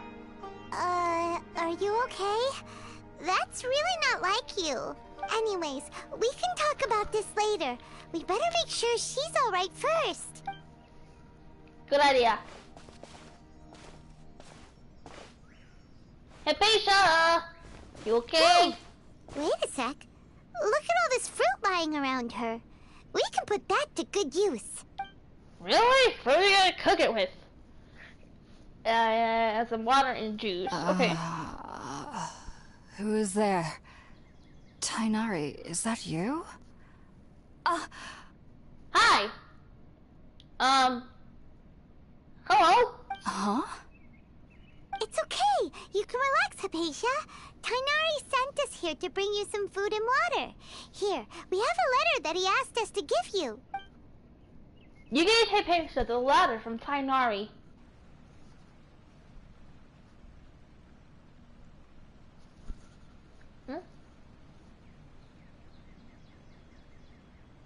What's going on? I see. So, you're friends of Tighnari. I apologize for all the trouble I've caused you. I'm grateful that you came so quickly to save me. You even brought all this fruit. Well, actually, we didn't bring the fruit. It was already here when we arrived. Yeah. We were kind of wondering about that, actually. When we found you here, there was all this fruit lying around and even some juice dripping from your lips. How did you end up like this anyway? Oh, really? I seem to understand now. All the fruit was likely from my, neighbor. Must have come by and saw me like this. Your neighbor? You mean there's someone else living nearby? Is it a little round creature? Oh? So you're able to see them too? You tell Hypatia and Paimon everything that happened after entering the cave. Wait, hold on a second, Traveler. You say that before we arrived, you saw some mysterious creature and suddenly had a strange dream? Isn't that a little too crazy to believe? No, I actually do believe what the Traveler is saying. I myself had a similar experience once before and ended up scaring my timid little neighbor here. You needn't worry. They mean you no harm. They only dragged you into the dream because they hoped to buy themselves a little time in order to scurry away. So, Hypatia, just what kind of creature is your neighbor exactly? I'm not sure what it's called, to be honest. But I do know that they have some sort of deeper connection with the Dendro Archon. Really? I know this because the first time I saw them was also the exact day my consciousness was able to form a connection with Irminsul. Well, where'd you go? Even after I opened my eyes and stopped meditating, my heart was still pounding, and my mind was racing with all the knowledge that I had touched. And at that very moment, I suddenly noticed a small figure at the opening of the cave. In my curiosity, I began to walk over to the creature. They must have already been used to me living in the cave, because they didn't seem to mind me approaching them. They just kept doing whatever they were up to. It wasn't until I crouched down next to them that they suddenly realized that I could see them. Oh! And then? And then I had a dream. By the time I came to, they were nowhere to be seen. I was convinced they'd never show up again. But sure enough, I saw them nearby a few days later. And they weren't alone. Really? I feel like they aren't as afraid of me as the first time I approached them. But I never would have expected them to save me. What a fascinating creature. Yes, no doubt about that. By the way, Tighnari mentioned in his letter that you had questions for me regarding Irminsul. Huh? Sorry about that. Sounds like just drinking juice still isn't quite enough for my stomach. Well, if somebody hadn't dropped the food earlier... Anyway, looks like we'll need to prepare something ourselves. Besides, Paimon's getting hungry too. Let's eat first and talk about Irminsul later. Alright, we're up, Traveler. Today's menu will feature sweet madame and a radish veggie soup. You'll love them, Hypatia. They're our specialties after all. Sounds good. I've never tried any dishes from other nations before. I certainly look forward to it. It's been so long since I've had a decent meal, too. To be honest, the last time had to be when Tighnari came to visit. Alright. Make some food by the fireside. Alright, the fireside somewhere? I didn't even know that. Found it! Oh. Make a box lunch? You cook up some dishes over the fire. All done! Let's use the empty box that Tighnari gave us since we already washed it. Alright. Oh, it smells amazing! And the box is a nice touch too! Let's go serve this up and start eating with Hypatia! Alright. I'll still need a Right, let you see, just in case. This is just for state discussion, so... Hey, got a bonus! Wait, I wish I'd known sooner, but okie dokie. Huh? Yahoo! I'm here. Are you already finished cooking? Yeah! Mmm, smells delectable. I'm truly thankful whenever I can enjoy a proper meal like this. Cooking really isn't my forte. Really? Here you go!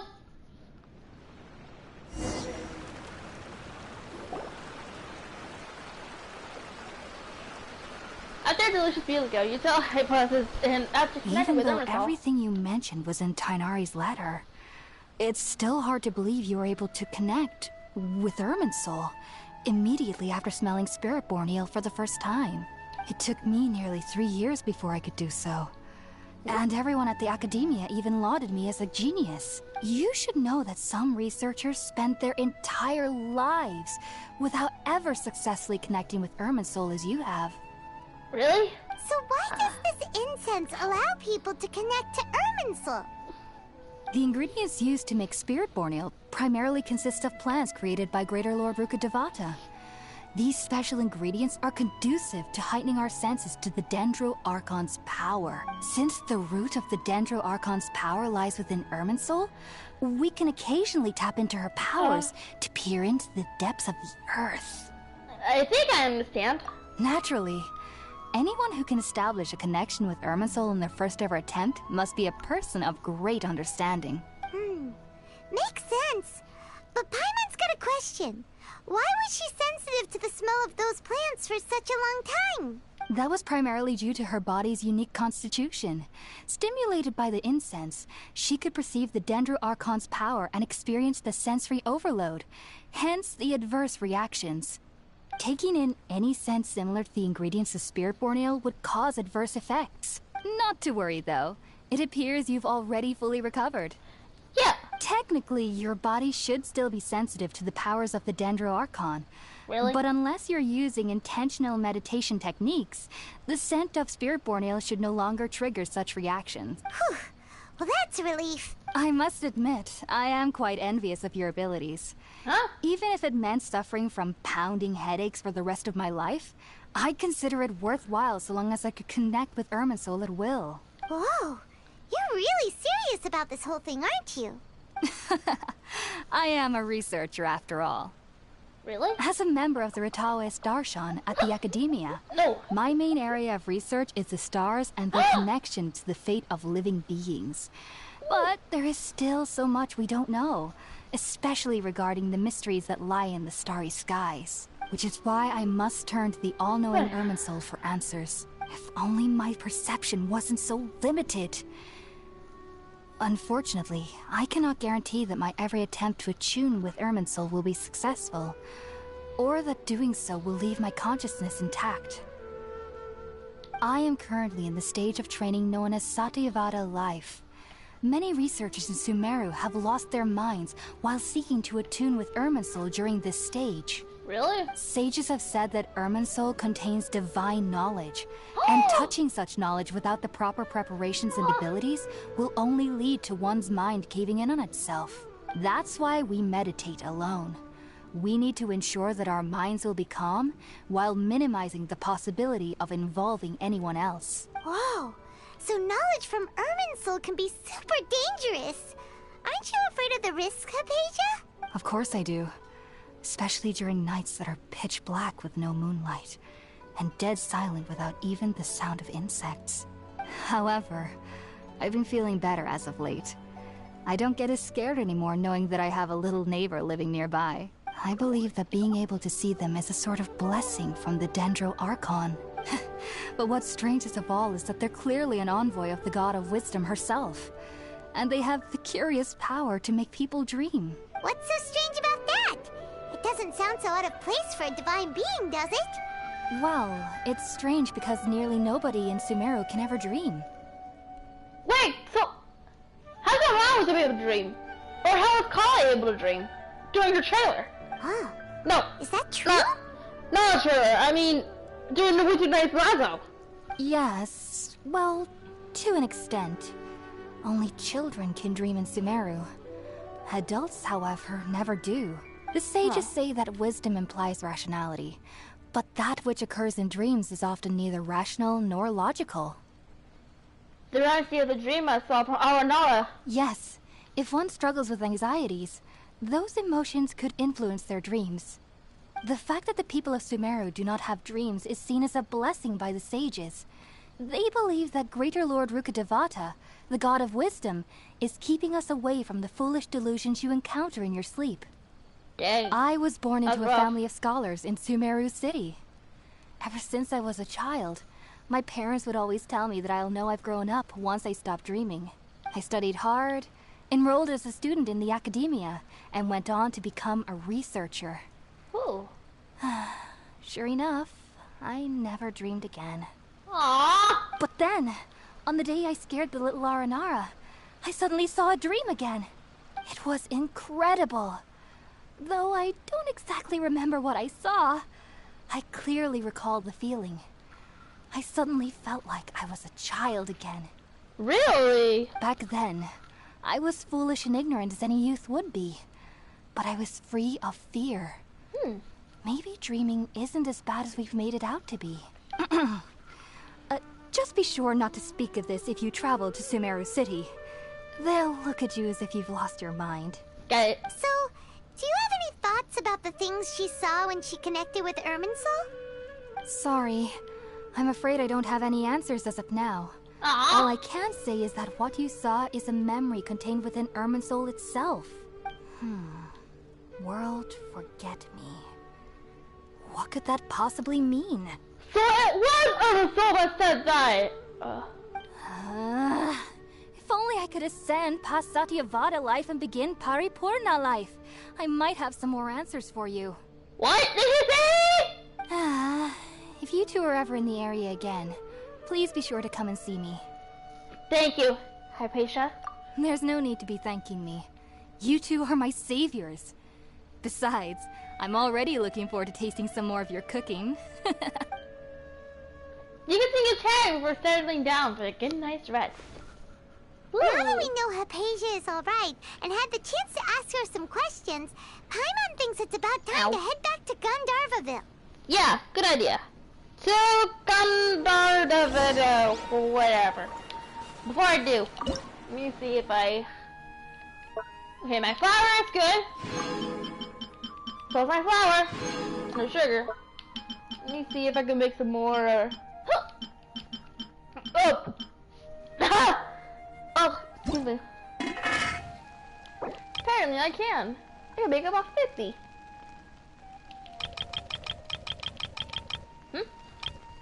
Hello, welcome. Hold on. I'm just gonna make 20 for now. Hey, up for extra! Woo! Thank you, Barbara. You're the best.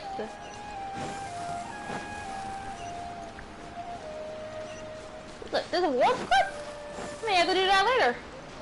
And I clear an event where we can get Kale for free.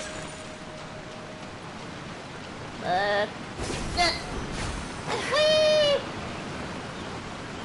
Is there a way to get there? Aha! Maybe there is.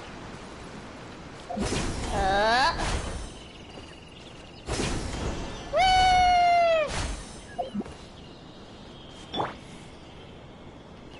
Can I make it? Woohoo!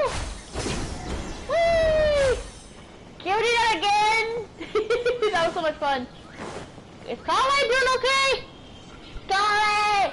That baby! Think about it, Tainari. Refusing to join is tantamount to burying your head in the sand. What? I understand that you're a forest watcher and that it's your duty to combat the effects of withering zones. But isn't it evident that such work is not a lasting solution to the problem? As Sage Kage clearly stated, your presence and guidance in Sumeru City is pivotal in finding a cure for Irminsul. How could you possibly refuse? Oh boy. Keep your emotions in check, Ghulam. Let's at least listen to Tainari's reason for declining. We're here to invite him to the Academia, not to cause a scene. Sage Kage, I am truly honored that you came here in person, but I'm afraid I must still decline your invitation. I am merely a forest watcher. How could the great minds of the Haravatat have any need of someone like me? Well, it turns out that your refusal letter had some implications on your master's reputation. He is a renowned sage of the Immorta, after all. So now I've come here in his stead. I see. Huh. And I figured that given his temper, he would come here and berate me personally. Tighnari, your master is an integral part of this effort, and now he requires your assistance. And what exactly does my master need of me, Sage Kage? You'll know once you've arrived in Sumeru City, that is. And how long will I be required to stay? There's no definite answer as of now. Do you mean to tell me that despite coming all the way here to Gandharvaville, you still can't answer the questions I laid out in the letter to my master? If that's the case, then I'm afraid I cannot give you a definite answer either. You tell him, Tighnari! Tighnari, but you... So be it. Come, Gulam, we're leaving. Good. Tighnari will refuse the letter. Right away. If I were his master, I would be like, if he declined, I would be like, oh, okay, I understand completely. But forcing him? That's like, literally saying, hey, can you do this for me? I'm begging you, whatever. But if he declines, I would completely understand.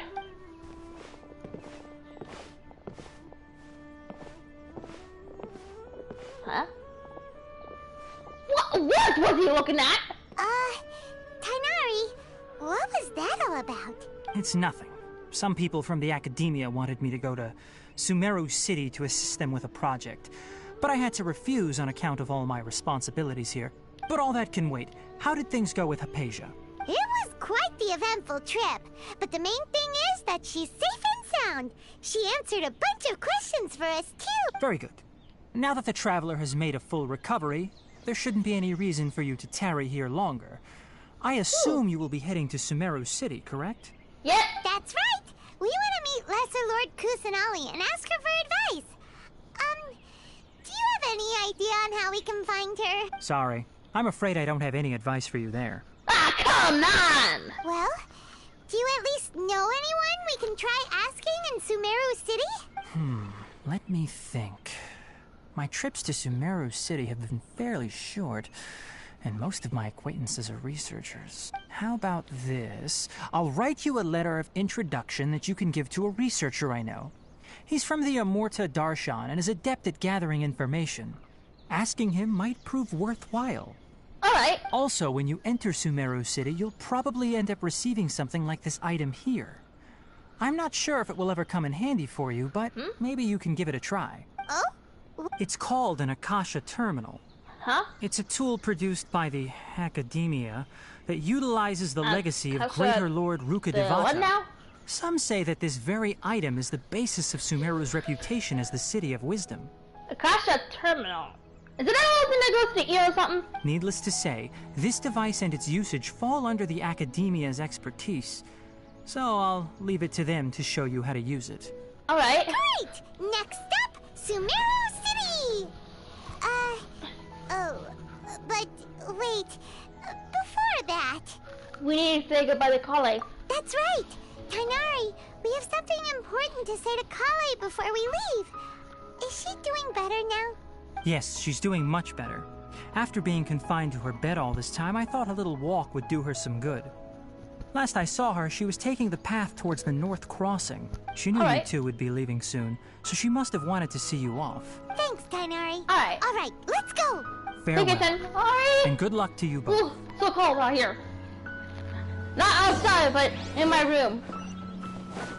Whoa. Kale! Hi.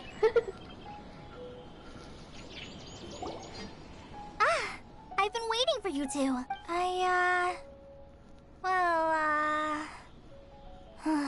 Never mind.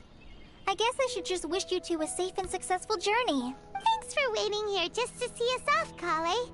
We're headed to Sumeru City. Please take care of yourself, Kalei. Don't worry about me. I can take care of myself. My condition won't be getting in the way of my duties. I want to be a forest ranger after all. It's up to me and the others to protect the rainforest here. Aww. And, I'm sorry. I should have told you both about my condition when we first met. I just wanted you two to treat me as a normal friend. Not some girl that needs your sympathy. It's okay! But I guess now I understand that the most important thing is for friends to be genuine with one another. Yeah! There's no need to apologize, Kalei. We should be thanking you for trusting us enough to be your friends and sharing your past with us. We're probably still gonna worry about your condition, but that's because we're friends and we care about you. Thank you. That means a lot. Before you leave, I have something for you. What is it? Oh? What is it? It's my recipe for pita pockets. Oh, yeah! I told you that I'd give you a copy, remember? My handwriting is a little, messy, so please don't laugh. I'm not gonna laugh. Yay! Thanks, Kalei. Now we can eat those scrumptious little pitas whenever and wherever we like. I hope that whenever you eat them, you'll both remember your time here in Gandharvaville. Of course we will. Well then, I, trainee Forest Ranger Kalei, bid you both farewell. Please visit Gandharvaville again. The Rangers will always be ready to assist you here. Thank you. Alright. What's next? Go to Subaru City. At last. Now, I'm gonna point this out, but I already had teleporting waypoints unlocked. But I don't want to cheat, so we're actually gonna just travel there on foot. So yeah. So let's begin this journey. Without no teleporters, nothing. Oh man, I thought Matsutake would go. Whee! Oh, what's this? Oh, I know what this is. Hold on. I think we saw it. I think we did something earlier with it. You know what? I'm gonna bring Lumine. Lumine! Just what will become of this thing? Do it! Whee! Whee! Ah! Oh, that was so much fun. I loved it.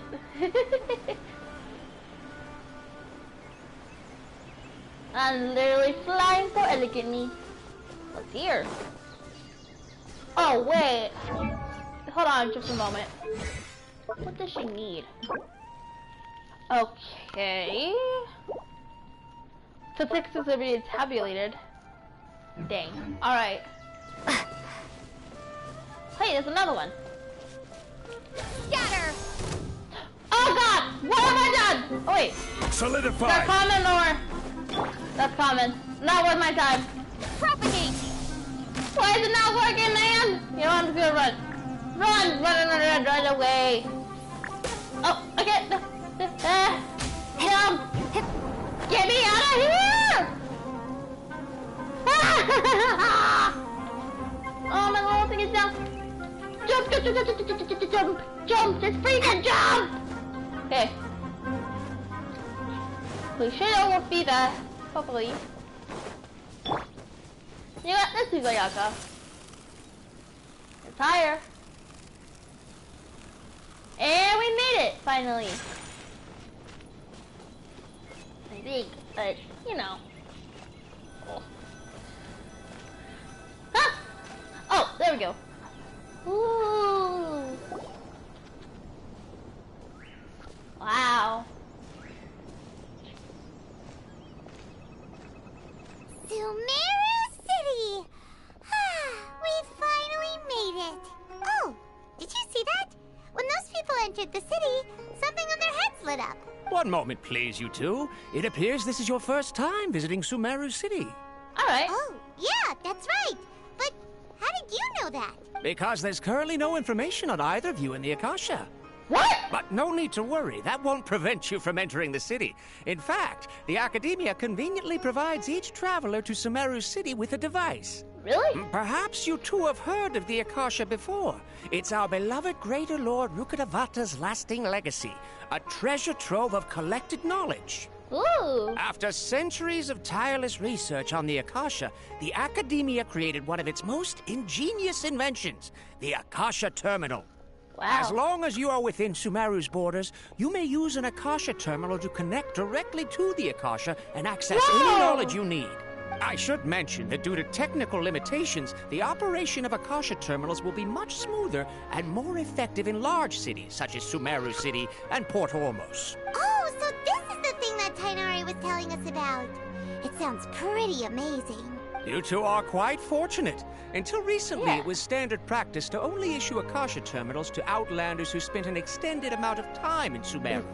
However, this policy was recently changed, and now all travelers are issued one upon arrival. Here are your Akasha Terminals. Please handle them with care.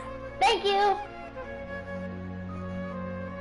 It kinda looks like a leash. To activate it, simply hold it in your hand and say the following phrase to yourself. May the mighty God bless us with their voice of wisdom. Got it. Oh, since this little doodad lets you access knowledge, maybe we can use it to find a way to meet Lesser Lord Kusanali. Let's give it a try. All right. May the mighty God bless us with their voice of wisdom. May the mighty God bless us with the voice of wisdom. There we go. Whoa!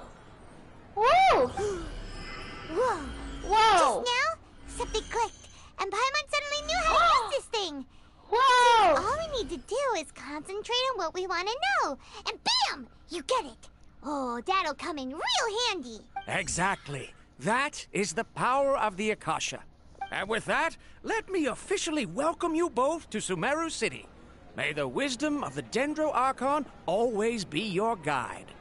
Thank you. Okay, now that we're in, we can check the Akasha about Lesser Lord Kusanali. Let Paimon try. Alright. 500 years ago, the sages found a newly born deity from within some scorched ruins. The deity now resides in the sanctuary of Silverstar2.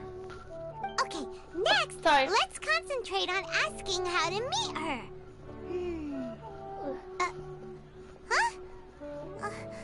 Paimon doesn't sense anything. Huh. The same happened to me. I'll be back real quick. Oh, come on! Focusing on this question feels like when you have something you're trying to remember and it's on the tip of your tongue, but you just can't think of it. Paimon's brain is exhausted.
Alright. I'll try asking Akasha something else. Oh, smart idea. But what are you going to ask it?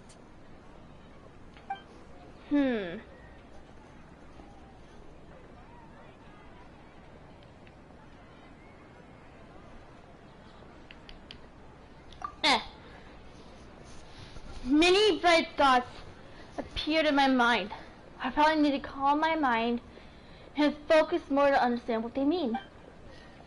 Feelings of affection, intimacy, nostalgia, sadness, and anxiety also come to my mind. They seem to be what people of Sumeru feel about their departed Archon. Uh-oh.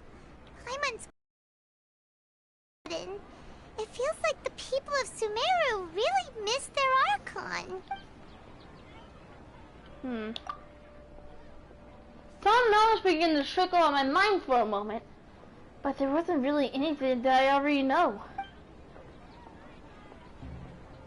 But what? You too? Well, glad it's not just Paimon. What about this thing? A vague thought suddenly comes to mind. The Akasha doesn't unconsciously respond to every query.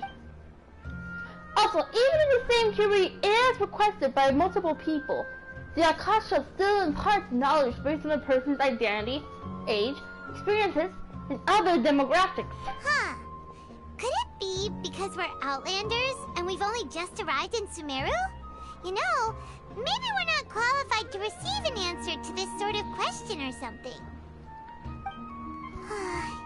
Well, seems no matter which way we try, we can't find anything that'll lead us to Lesser Lord Kusanali.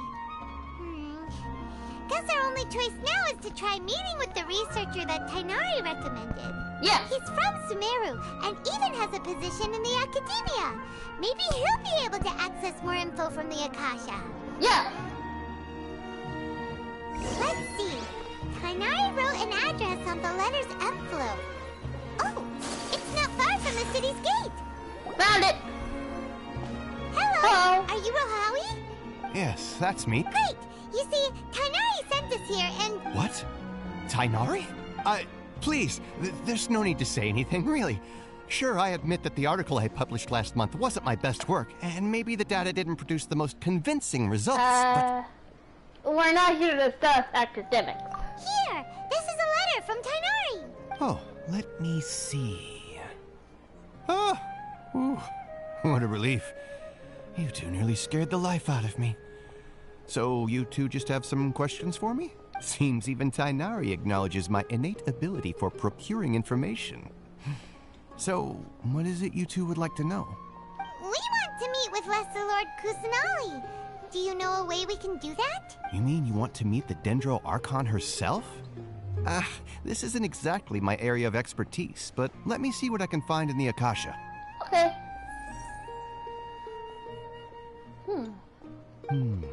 Sorry, the Akasha didn't respond to my query. Really? What? You too? But what about your abilities for getting information and all that? Paimon was sure you'd be able to access more info than we did. Well, as I said, this isn't my area of expertise.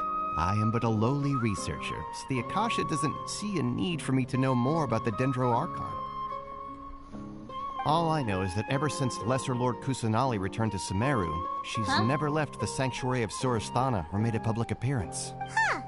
Didn't expect her to be such a mysterious figure. The Dendro Archon is somewhat of a recluse. Perhaps she just doesn't want to entertain visitors, which would explain the lack of information in the Akasha. Really? But then what can we do? No need to worry just yet. I'm only hypothesizing here. You could certainly try asking around and see if anyone else has ideas. Alright. And besides, you two should consider the bright side of things. Not being able to see Lesser Lord Kusanali may not be a bad thing. In this world, there will always be information you cannot obtain from the Akasha, and things you can never accomplish. Knowing when to yield is a form of wisdom. Got it. Take me, for example. It's a miracle if my brain cells can spit out one paper every 3 years. But Tighnari? That guy can publish 3 papers in just a single year. Okay. Thanks for your advice. Don't mention it. If you two ever want information about things like who's been promoted within the Academia or relations between the 6 great sages, come find me. So, by area of expertise. Hey, come on. This is a survival skill at the Academia. Paimon's expectations were pretty low, but this is so low it's like digging holes in the dirt. So what do we do now? Even if we want to talk to someone, we don't know anybody here. No, there's still one other person we know. Huh? Like who? Ad Astra Episoft. Oh, you're right! Catherine! The Adventurers Guild has its own intel network. Let's hurry and find her. Yeah, good idea. Alright, let's go to Catherine.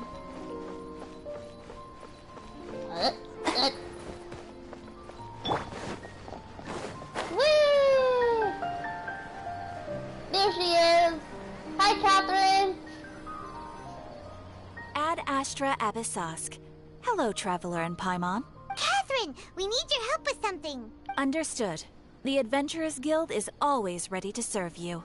With what do you require assistance? We want to meet with Lesser Lord Kusanali. Do you know a way we can do that? You two wish to meet with Sumeru's Archon. Understood. Please wait. Wait?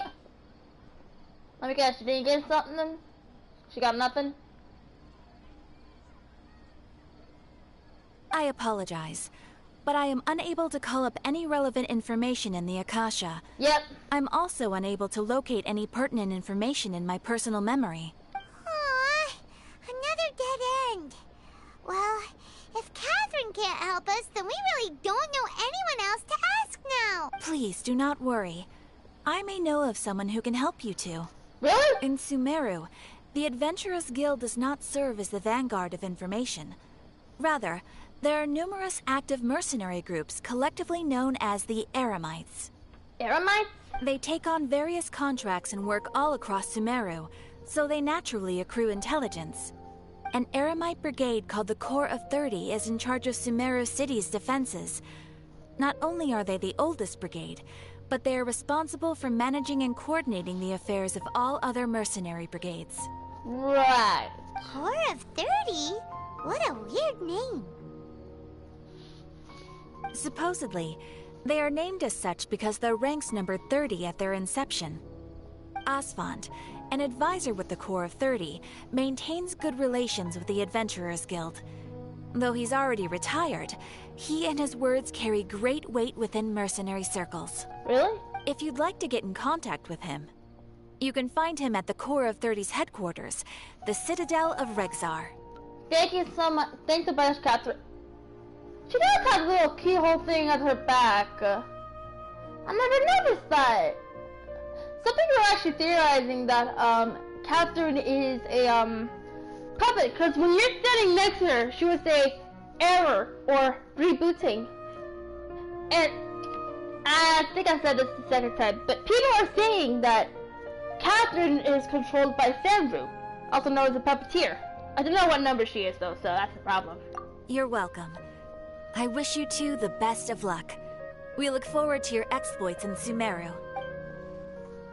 Thank you. Alright, off to the Citadel of Regzar we go! Yeah. Huh. What's this thing? Oh, that's the teapot house.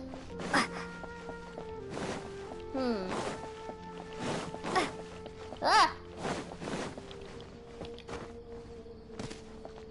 Investigate. Oh, hey! I found a little thing! Woohoo!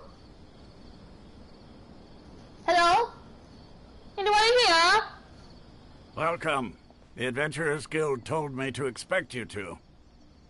Hi. It's nice to meet you, Asfand. We'd like to ask you about something. Yeah.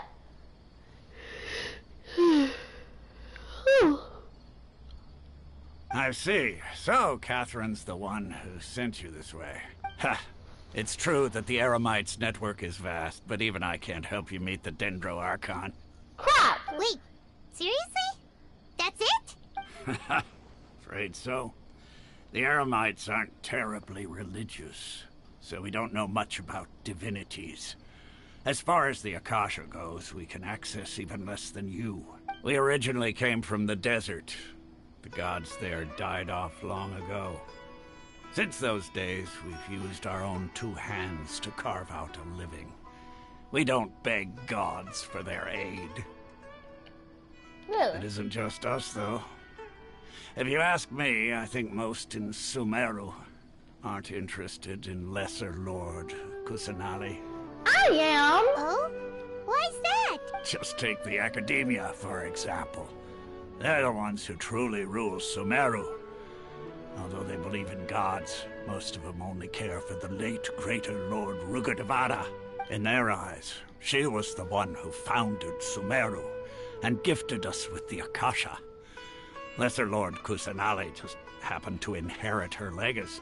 Because of the Academia's influence, most citizens are more familiar with Greater Lord Rukkhadevada and hold her in greater esteem. Not to mention that Lesser Lord Kusanali never makes an appearance, and the Academia never announces anything about her. As far as the people of Sumeru are concerned, she's just a god that exists. And that's all. Really? Aw. After hearing all of that, Paimon sort of feels bad for Lesser Lord Kusanali. Ha! But who knows? We're all just guessing when it comes down to it. Besides, I'm sure the God of Wisdom doesn't worry about her reputation among people like us. All right. Well, thanks for the info, Osfond. Thank you. No problem. Always happy to help out the Adventurers Guild. After Wizards took over Renazar, you questioned several people in Sumeru City.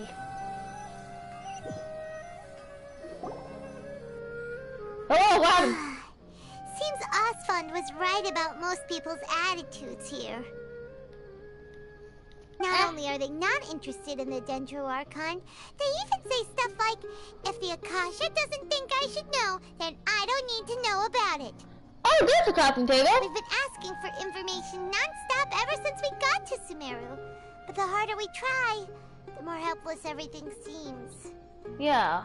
Isn't there at least one person in this entire city who cares about Lesser Lord Kusanali?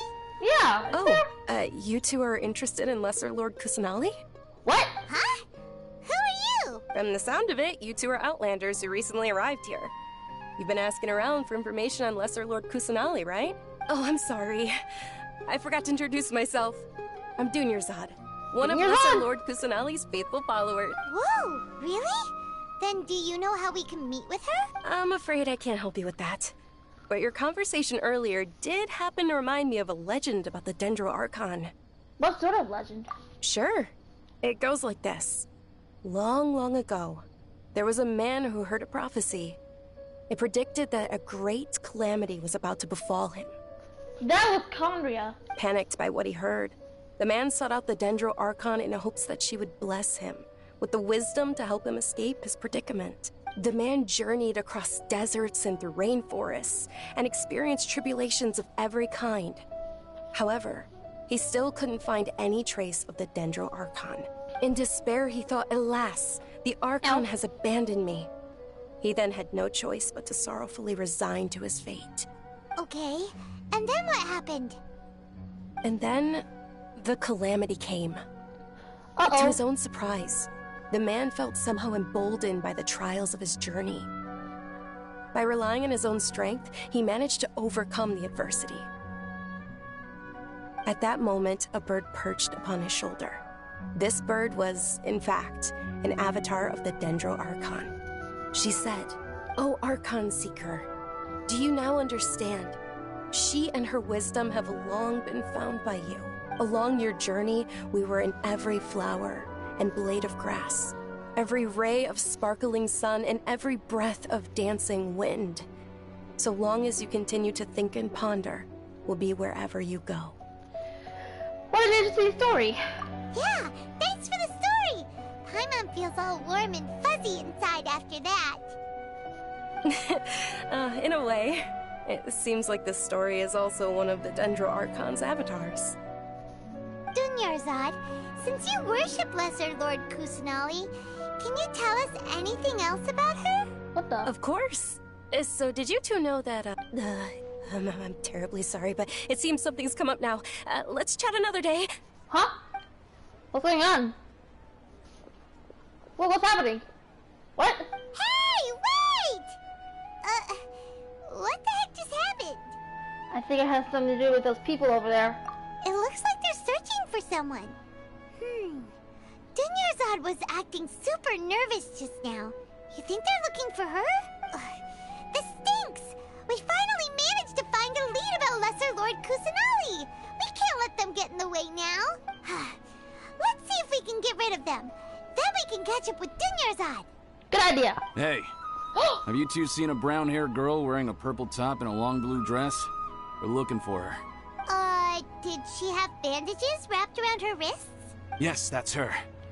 Did you see which direction she went? Yeah, she went that way. Quick, after her. Why are they after her? Wait. I'm so confused. Why are they after her? That should keep him busy for a while. Let's hurry and find Dunyarzad. Right.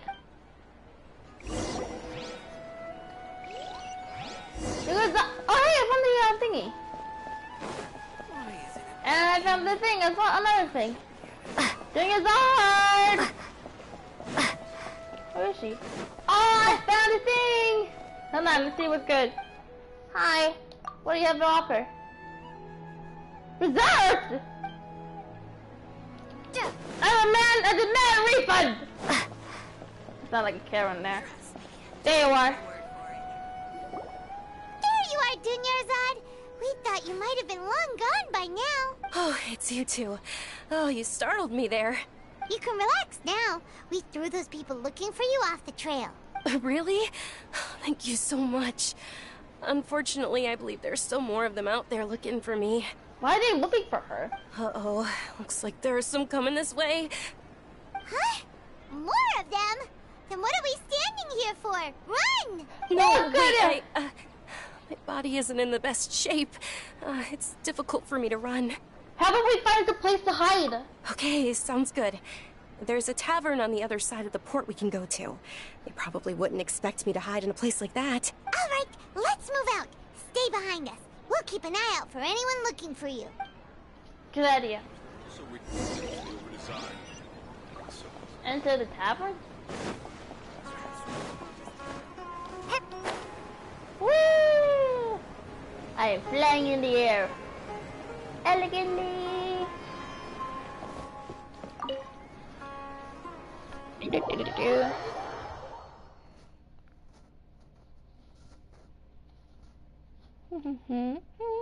Gonna wait a while. Ooh.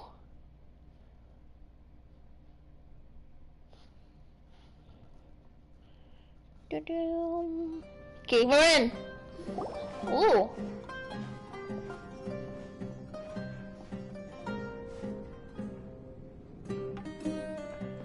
We made it. Oh, they shouldn't be able to find us now. What? Wait, stand down, Dia. Oh! Dia! Oh my god! Hold on. I agreed a friend of mine to take a picture of this. Let's take picture of Pyro Mommy! Yeah, got it! Let's see what she sounds like! Oh, Pyro! My lady, who are these two? Oh, I gotta take another picture, I forgot. And also her voice, ooh, so silky. Hold on. A friend of mine did promise to take pictures of her, so... Can't step down from a promise. It's damn Mommy! Hold on. They're travelers that I met on the street just a moment ago. They happened to notice that you were all searching for me, so they helped me hide.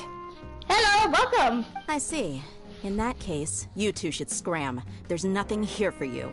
Oh, hold on a moment. I still gotta take pictures. Cause she is very beautiful and should slay. Oh, hold up. I'm trying to get a picture. And... whoop! Got it! Wait a sec! Who the heck are you? And why are you shooing us away? I'm Miss Dunyarzad's bodyguard, here to see that she returns home safe and sound. My lady, let's get going. You've been gone for so long that your parents are worrying themselves sick. And if I refuse to go with you? It'd be easier for the both of us if you cooperated. But if you insist on not going, then I'll have to carry you like a sack of potatoes. Wow. Hold on a moment. I gotta take another one. And... whoop! I don't know if that was a good one, but whatever. Hey! Dunyarzad already said she doesn't want to go back. Why are you still pushing her. Yeah, why are you still pushing her? Stay out of this. You don't understand the situation. Of course we do. What are you even talking about? Sorry, my lady. Even though I'm your bodyguard, your parents are my employers. I have to answer to them. How much? Wait, what? How much more do I have to pay you to become your employer? So you never listen to my parents ever again. Double? A triple? Give me some time and I'll get that much. Really? My lady, this isn't about Mora. I don't know what you think of us Eremites, but let me say this. I like Mora, but I'll never go against my principles. Whoa. Hold on. Taking another picture real quick. Yeah. Quick! Was that a good one? What's a good one? Woo! That's why I'm here looking for you. Sure, it's an order from my employer, but my conscience was also telling me it's the right thing to do. And knowing your health, carelessly running around like this is gonna hurt ya. For the sake of those who love you, don't be stubborn. No, you're wrong. I'm aware of my limits, and I know what I'm doing. Honestly, the only people being stubborn right now are my parents. And they know perfectly well that it makes no difference if I'm at home or not. They still won't accept reality. And every time I bring this up, they just change the subject. Dia, you've been living with us a long time already. This should be old news to you. Dia, I know it hasn't been easy for Mother and Father, and I'm grateful for everything they've done for me. But there's someone else in this world I'm also grateful to. Who? Because she saved me. The love I have for her is the same I have for my parents. The love for her? I have... Wait, is she what I think she is? This is my life and my last chance. So I want to do something meaningful. My lady, are you sure what you're doing now is meaningful? Yes, I'm sure. At least, it is to me. Fine. I won't ask you to return home anymore. Good. But let me make something very clear. I'm only doing this because I respect your determination, not because I agree with you. Thank you, Dia. Sorry for being so rude just now. My nerves were acting up. And I even brought up your payment in such an offensive way. Don't worry about it, my lady. I did say that I like Mora. Besides, that's our next topic of conversation. Today's little excursion caused such a ruckus that every single bodyguard at the estate was deployed. It wouldn't be easy to hide things from your old man. Really? Since this definitely won't be your last escapade, here's a little tip. You should at least make it look like your room and things are still in order when you leave. Also, you'll need someone to cover you for when you're out and about. So, I'll let you hire me, my lady. This way, everyone wins. As for the pay, let's say half of what your father pays me. We can settle the bill when we return to the estate. Estate? Wait, what? Okay, deal. Good. Yay! Looks like they've reached an understanding. Yay! Whoa, she good? Dinner's are you alright? I'm fine, really. I just feel a little tired now that things have calmed down. My lady, stop trying to look tough. We're already in a tavern, so let's rest up and grab some grub. I'm sorry for worrying you two. If you don't mind, I'd like for you to join us. Really? Sure! After you rest up, we want to hear more about Lesser Lord Kusanali. Yeah! Rest in the tavern for a while. Wait, we're resting on a table? Oh, let's try to throw. Ha! Well, if it isn't Dia. Haven't seen you in nearly half a year. It's the Pyro Mummy! Word on the street is that you're a bodyguard for the Homayani family now. Ha! Don't you find that kind of work boring? Hey, come on. Nah, you get used to it. How about a menu over here? You got it, huh? Isn't this little Miss Homayani herself? Hello. We don't get to serve personages like you very often. Thank you, sir, but there's no need. I don't have a lot of Mora on me, and I really ought to save as much as I can. But please bring these two the best food you have. They're my new friends, so I want to be a good host for them. No need to break the bank. We'll eat whatever you order. Yeah, we're already super grateful for everything you told us about Lesser Lord Kusanali. How about our coconut charcoal cakes? What? They're our signature snack, and they run cheap. Look, other customers over there are eating some now. They look kind of burnt and dry. Paimon will pass. Hey, come on! Sorry. Paimon has personal preferences too, you know. After ordering, you continue chatting with Drunzar about Lesser Lord Kusanali. We asked a lot of people when we first arrived, and almost nobody was interested in Lesser Lord Kusanali. So, what made you want to follow her? Well, remember when you asked me if I knew how to meet the Dendro Archon? Even though I don't know how, I think I've actually seen her before. Huh? Yes, it was when I was a child. At the time, my illness had kept me bedridden for the better part of a year. I was stuck inside and couldn't make any friends, and my parents did their best to find treatments for me. But even then, the Akasha didn't have any helpful information. That's rough, buddy. My younger self no longer had any hopes or dreams. One flare-up was so bad that I was in a semi-conscious state for several days. Then one night, I woke up alone in my room. I was terrified. My body was paralyzed. Oh. Even if I cried, there was no sound. Wow. At that moment, an ethereal voice spoke in my mind. Dunyarzad, don't be scared. You don't have to cry. Really? Whoa! Dunyarzad, don't be scared. You don't have to cry. Is it Nahida? Who are you? How do you know my name? How do I explain this? You might not be able to understand, but actually, I know everything about you. Really? Aww, look at the little Judas. Of course. I know that you're scared of thunder, that you hate taking medicine every morning, and that you love counting the petals on your mom's skirt. Wow, you really do know everything. Dunyarzad, is there anything you want? Want? Not really. I can't go anywhere or do anything. Calm down. Hey, I can't calm down, okay? I'm hyped for Sumeru, alright? Huh? Like, I'm really hyped. But aren't you a child? All children have wishes. Tell me what you want, and maybe I can make it happen. Really? But, can you make my illness go away? Can he? I'm sorry, but I'm not powerful enough to do that right now. Aww. Then, can you be my friend? Friend? After that, the voice said, "Okay, I'll be your friend." Aww. Although my body was suffering during those days, that voice encouraged me and told me many wondrous things. Beyond my window was the flourishing Sumeru city. Beyond the city was a lush rainforest.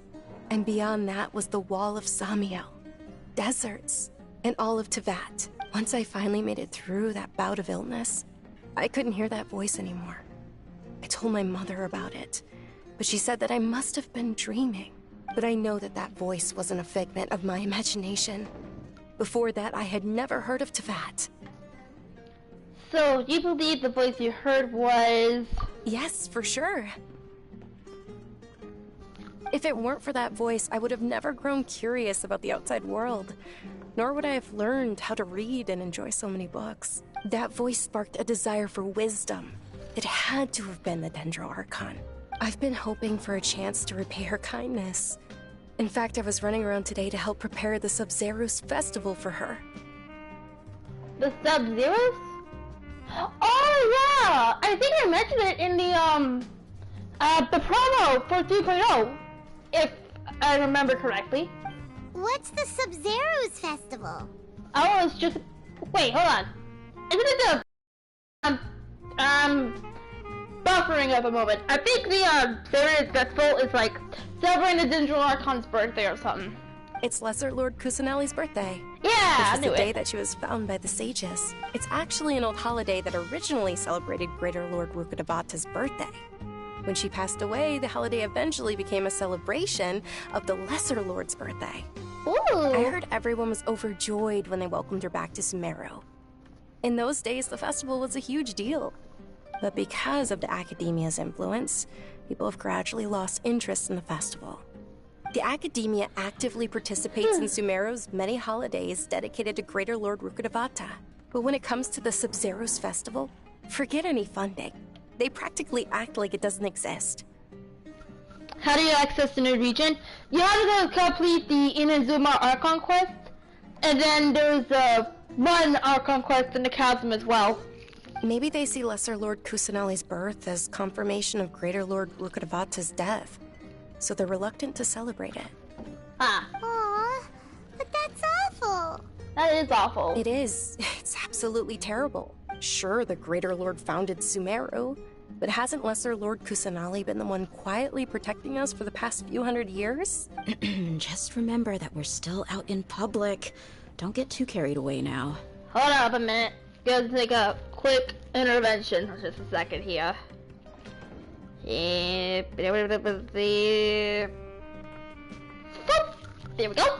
I know that people over by the Grand Bazaar still hold the Sub-Zero's festival to this day, but I hadn't met any of them before, so I was never able to contribute. No. But recently, I made a friend there who also follows Lesser Lord Kusanali. I gave her my savings because I want her to throw a wonderful festival this year. That's the least I could do for Lesser Lord Kusanali. Hold on, my lady. Does this friend happen to be Nilu, the one who sends flowers to the estate? Yes, that's her. I saw her leaving the other day with a nervous look on her face. It seemed like she was hiding something in her arms. Did you give her something? Yes. Initially, I didn't have much more prepared, so I had Nilu sell one of my skirts. Really? I've agreed with Nilu to meet up at the Grand Bazaar today, and see how things are coming along.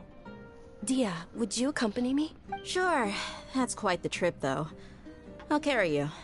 Ah, she'll carry her like a princess. No, that would be too much. Even for you. Oh. You might as well just accept the lift. If I let you walk, who knows how long it'll take us. And if anything happens to you, then I'd really never hear the end of it from your father. Can we also come along? But of course. Nilu will be thrilled to hear there are more people interested in Lesser Lord Kusanali. Yeah. Alright, go to the Grand Bazaar. Oh, wait. Thank you for the food. I appreciate it. There's actually one more thing I had to do.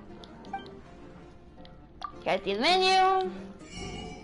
Where is... Wait, that's Spice? There's Spice in the game now? Huh. Gotta get some fish real quick. And... Wait, that's all I need. I just need fish. Oh, hold on. Adventure plans, my lady. Ooh, I love her outfit. This is pretty cool. Alright, let's get out of here. Let me out!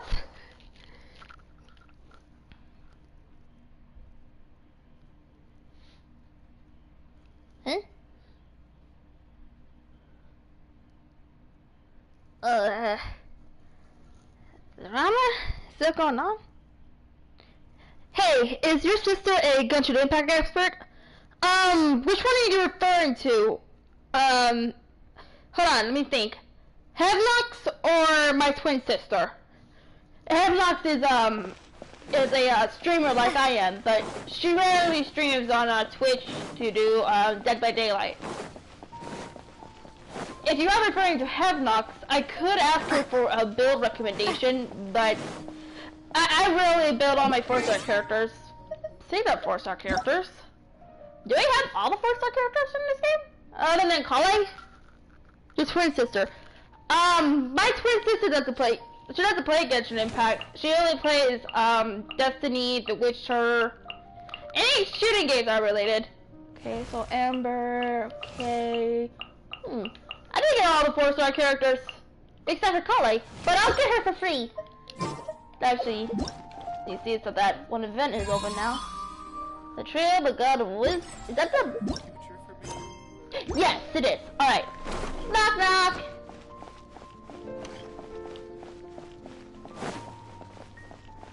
Here she is. No, here it is.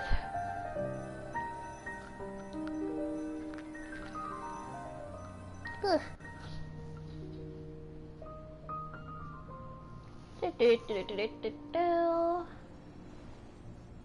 I've got great food and great drinks that... Sorry I'm late, Nilu.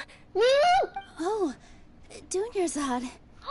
It was taking you so long that I assumed you got trapped at home, but you made it in the end. Nilu! Hi, Nilu! Oh, she's so adorable! Uh-oh. But if Dia's here, that means you got caught, right? You sure do got a lot of good characters. I never got lucky in my draws. Yeah, I don't know how to call it. It's pure luck. One time, a friend of mine got not one, not two, but 4 5-star characters. To this day, I'm still learning her secret.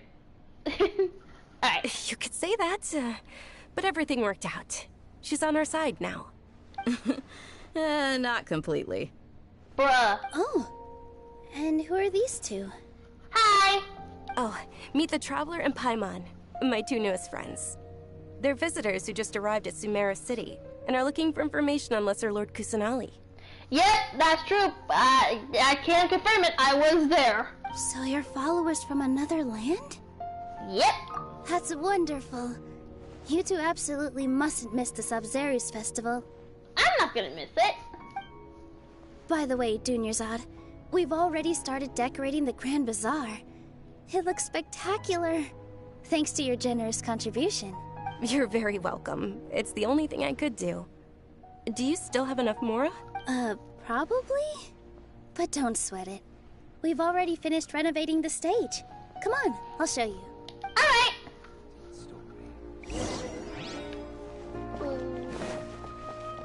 Come on, let's go!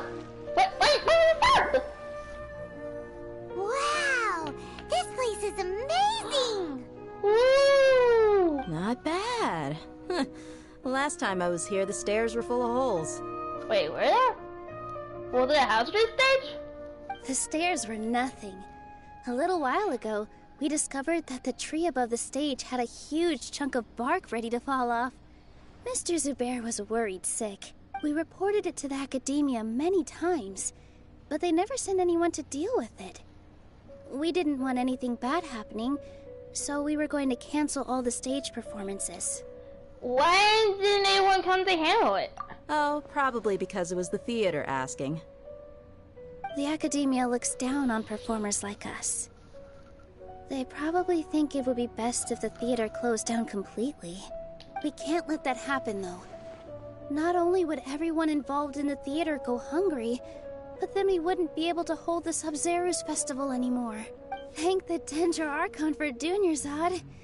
But the more she gave us, we hired someone to patch up the tree, and we also gave the stage a much-needed makeover. Woo! The stage is going to be even prettier when it's festival time. I can't wait for you to see it. And I can't wait to see you on the stage. You've been practicing so long already. It's almost time for your dream to become reality. Really? It's our dream. I'll do my best for the 2 of us. Nilu, what are you gonna be doing at the festival? She'll be dancing the dance of Sub-Zerus, the most important performance at the Sub-Zerus festival. Ooh. Dunyarzad, have you told him the origin of this holiday? I only told them about the Greater Lord and Lesser Lord so far. Okay, then I'll tell you 2 about how this holiday came to be.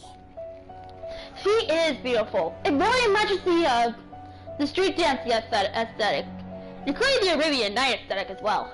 Very interesting. According to legend, the Sub-Zerus festival was originally the Goddess of Flowers' birthday celebration for the Greater Lord. A long, long time ago, on one of Greater Lord Rukkhadevata's birthdays, her friends threw her a celebratory banquet. Some of the gods got drunk. One started playing music, and the Greater Lord started singing, so the Goddess of Flowers began to dance. As she danced upon the grass, countless beautiful Parisaras began to bloom wherever she stepped. Those brilliant purple flowers became her dazzling stage. All the gods clamored, "Oh, if only time could stop at this very moment." Sounds like they had a great time. Of course they did. When people mention the gods, they always think of the Archon War.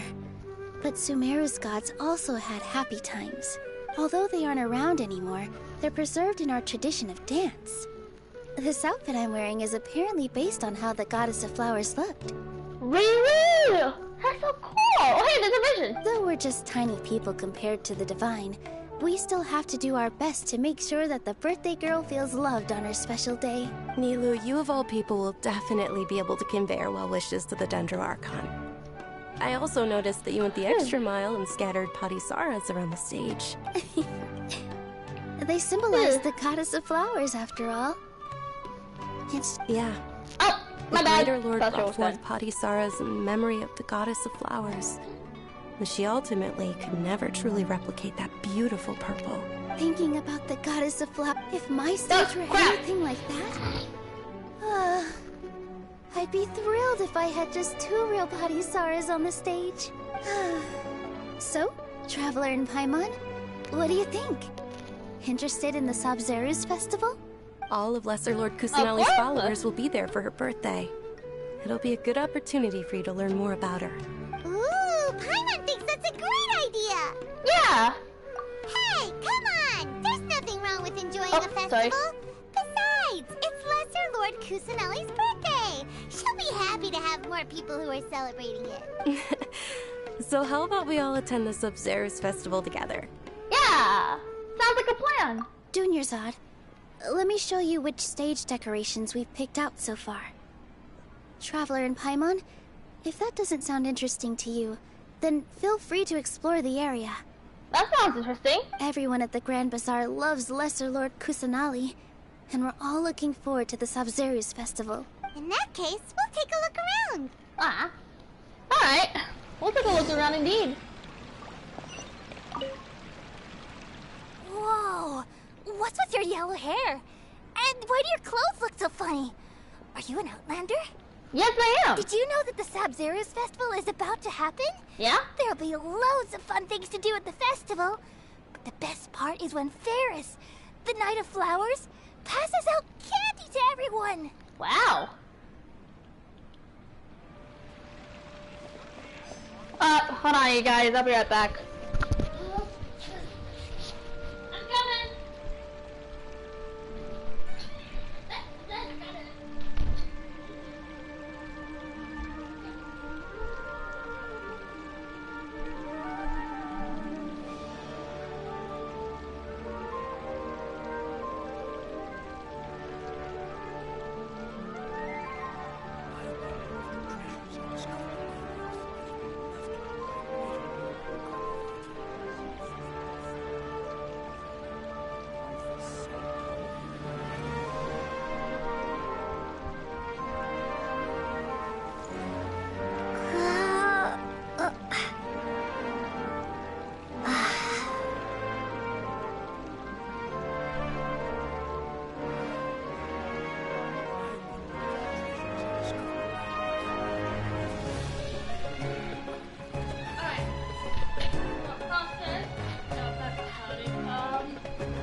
I think...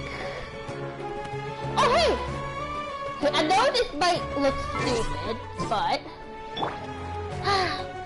Hold on a second, guys.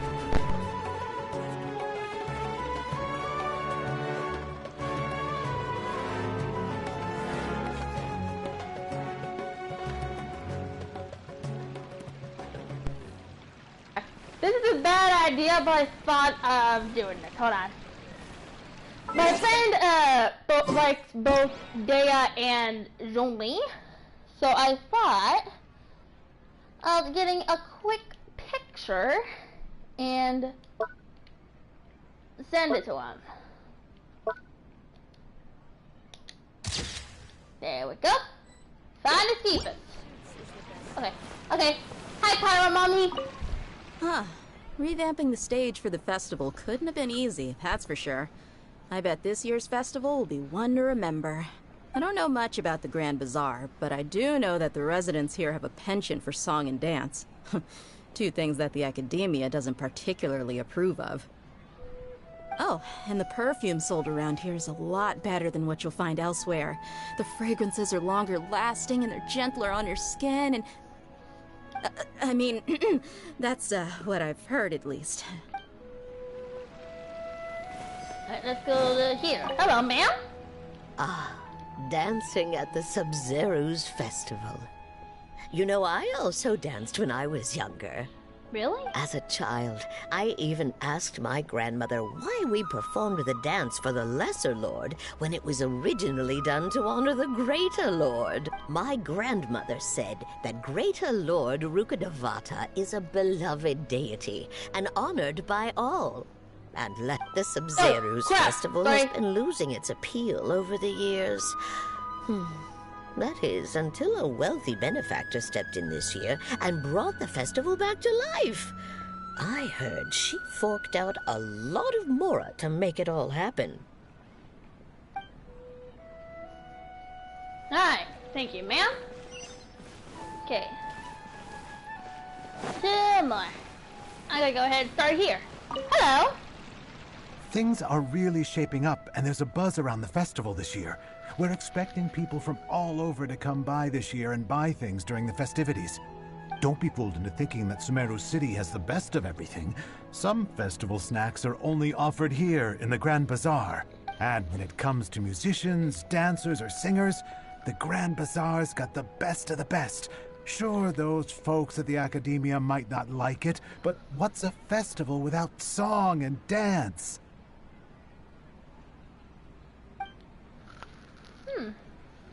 Alright, let's go see Nilu and the other girl, I forgot her name. Oh, sorry! I didn't mean to bump into you. Hi! Nilu, your outfit looks amazing. There's also something different about you from when we first met up. I thought I'd add a little extra pizzazz to my dress for the festival. See? Wow, did you sew all that yourself? Uh-huh. Sewing is a fundamental skill for everyone in the theater company because we make all our own costumes. Did you know that Mr. Zubair not only can make costumes, but props too? Really? I've noticed that you can't keep your eyes off that crown over there. Would you like to try it on? May I? Of course. The legends say that the goddess of flowers had beautiful horns on her head, so this crown was made to reflect that. Huh. Whoa, I'm buffering. Hey! Is that who Paimon thinks it is? It looks like Catherine. Catherine? Wait, what is she doing here? Oh, that's the first time I'm not seeing her out there. What the? It's the first time I've ever seen her out of that little thingy. Huh. Come to think of it, Paimon's only ever seen her behind the counter at the Adventurers Guild. This is the first time we've ever seen her taking a break. Hey, Catherine. Hi, Catherine. Huh? Oh, hey! It's the Traveler and Paimon. What's shaken? Whoa. Break time Catherine sure sounds a lot less formal than usual. Paimon was still waiting for her to say Ad Astra Abyssosque. Sure. Standing behind the counter at the Adventurers Guild doesn't require any complicated functions. But saying and doing the same old things over and over again can get pretty monotonous. Like watching the same Fontaine movie day after day. Really? But take you two, for example. You travel across Teyvat to enrich your lives and gain new experiences. Well, we enjoy traveling across Teyvat and all that, but we're mainly looking for clues about her brother. Yes, you should keep searching. Sometimes the answers we're looking for aren't necessarily at our intended destination. Instead, they're found along the way. Huh. Huh. Haven't we heard someone say something pretty similar recently? anyways. What brings you out here, Catherine? Are you also a fan of the Subaru's festival? No, not particularly. I guess you could say that I'm loving the recent atmosphere here. If festivals bring happiness to everyone, then that's where their true value lies. Oh, it looks like it's about time for me to be heading back now. Aww. Alright, we'll see you next time at the Adventurers Guild. Oh, by the way, thanks for connecting us with the Eremites. We've already made some great friends in Sumeru City thanks to you. I'm sure you two will get along well with the people here. You've already been blessed by the element of Dendro after all. See you around. Bye, Catherine!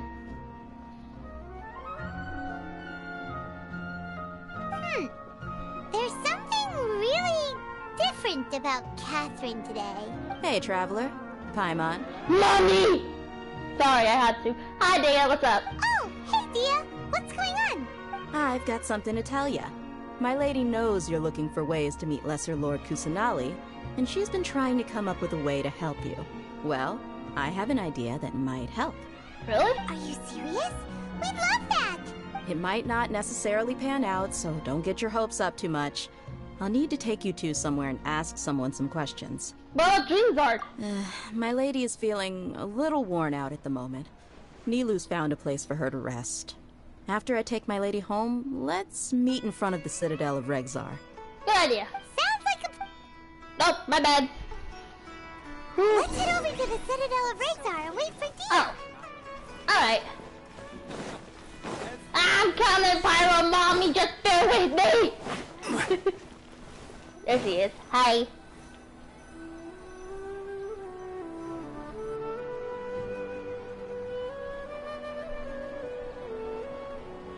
Sorry, I'm late.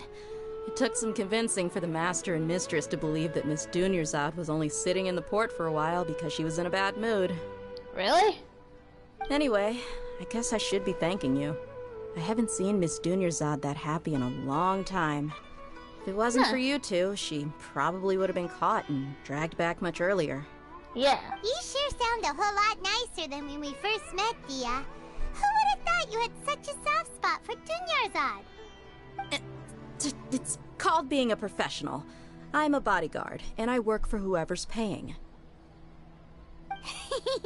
Look, Dia's blushing. Yep, that's the blush I've ever seen one. Listen, you two. I don't expect to be working for Miss Dunyarzad very long, but I hope to finish things on a positive note if possible. Let's cut the chit-chat and head into the Citadel. We'll see if the person I know has a way for you two to meet with the Lesser Lord. Alright. Uh-oh. Hold on.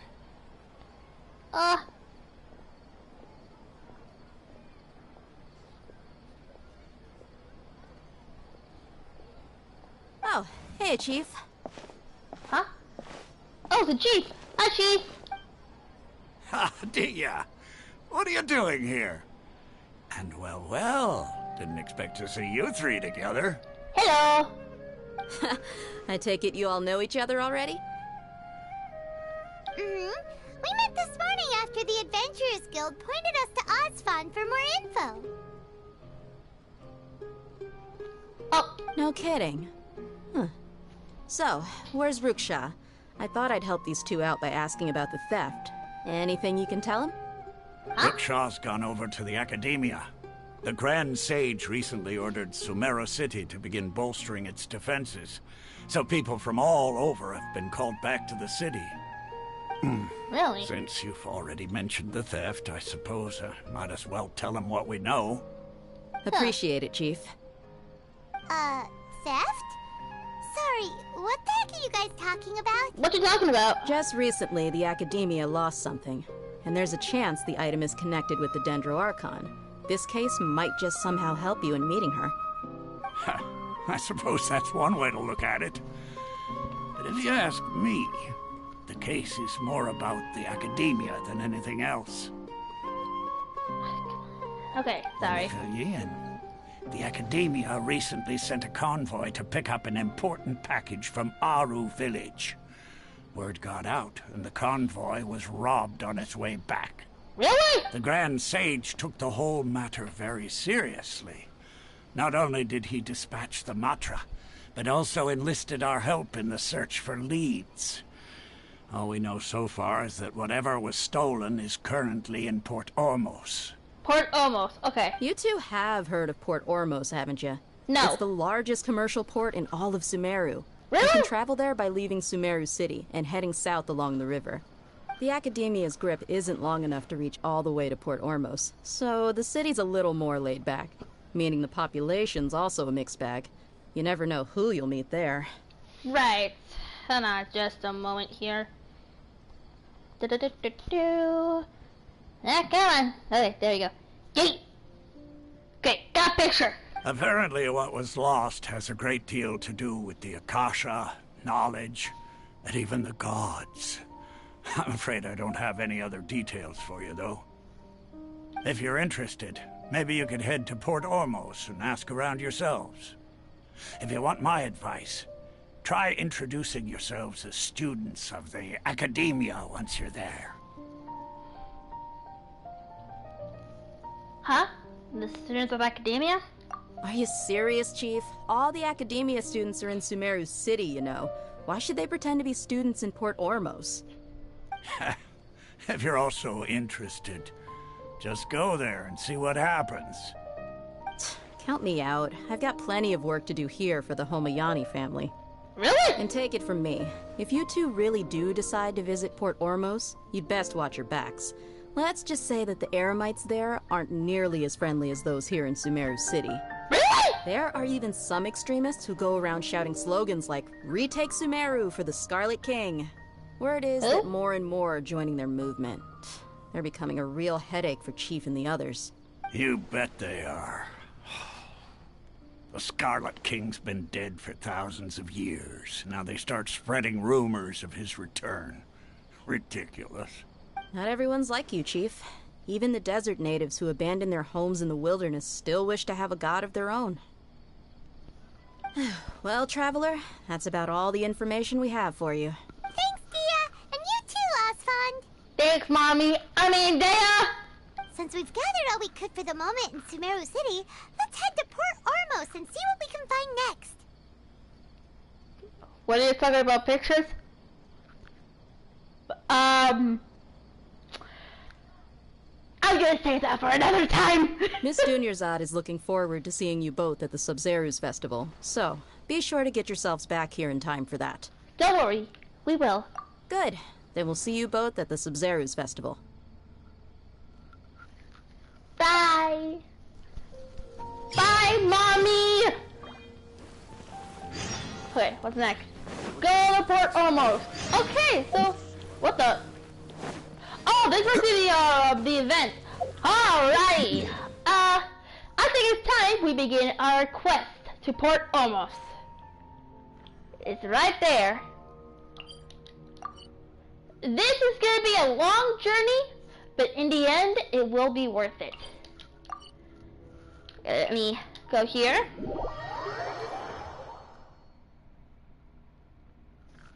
And I hadn't something? I don't know what you're talking about. You got no proof against me. It is I. Hi, Brian. Alright. I think I'm ready to go to Port Ormos once everyone's healed. Okay. Alrighty. I was covered by Daya. Yes, you were. Alright. I have been waiting to say this for a while, but hold on. Party one out! I've always wanted to say that.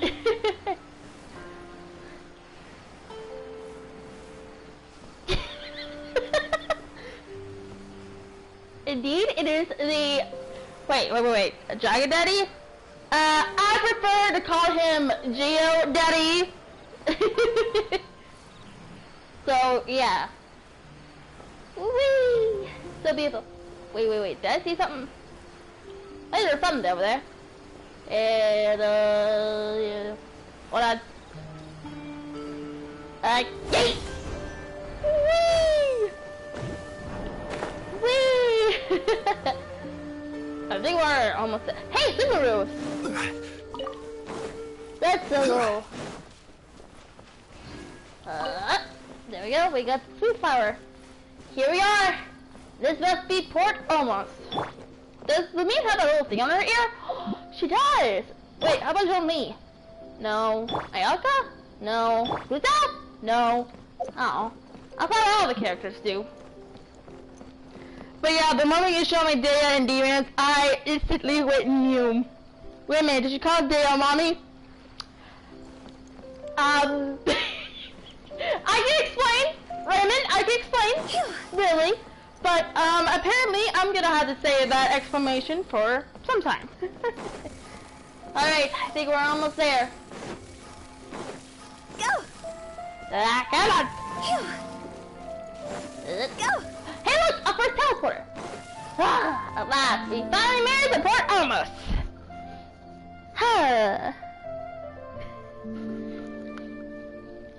Wow, so fascinating over here.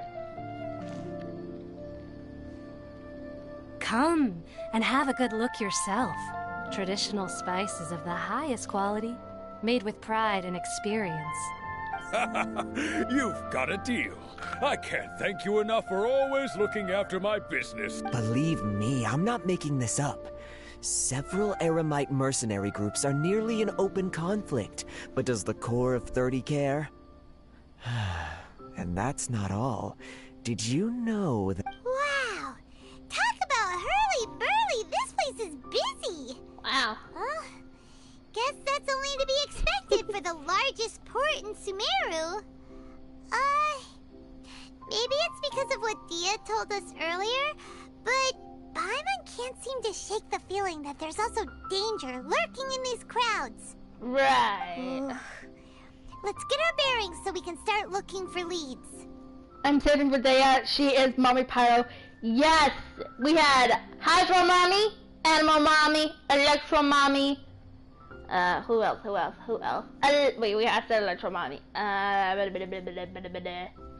Pyro Mommy. Hold on. I'm thinking of something else. Geo Mommy. And now this left. Wait, do we have a Cryo Mommy? I think we have a Cryo Mommy. No, all we need is a Dendro Mommy. We know that whatever the Academia lost is related to the gods. But other than that, we don't have much else to go on. We need Dendro Mommy now. Yes, we need her right here, right now. Osvan told us to try posing as Academia students while asking around. Really? Paimon checked the Akasha on the way here, and the Academia doesn't seem to have any research facilities in Port Ormos. Uh-oh. Paimon doesn't get it. Won't we look even more suspicious going around saying we're Academia students and asking about the stolen item? Here's the thing. I'm concerned if my phone will ever have enough gigabytes to get Dea. Don't worry. I'm hoping that you'll get Dea. I can 100% guarantee that I hope you will. Anyways. Right. We should figure out before doing anything else. Well, given all the people that come through here every day, if there's any information to be found, Paimon bets we could find it in the market. Let's ask around and see what we come up with. Thanks. Oh, you're welcome. Alright. Let's see here. Ask a nearby merchant. Before I do, I need to get this teleporter over here.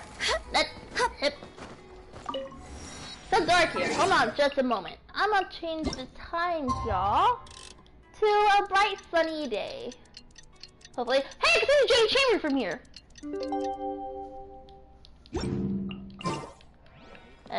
Woo! Hey, I got gems! Yahoo! Hello! Welcome. How can I help you two? As for me, I'm in Inazuma.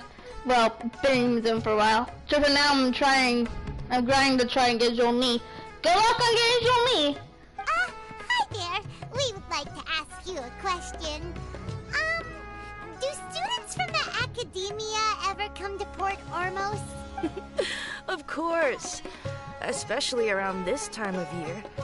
Students from Sumeru City that are about to graduate often come to Port Ormos to cut loose a little. Many people often talk about how hard it is to get accepted into the academia, let alone graduate.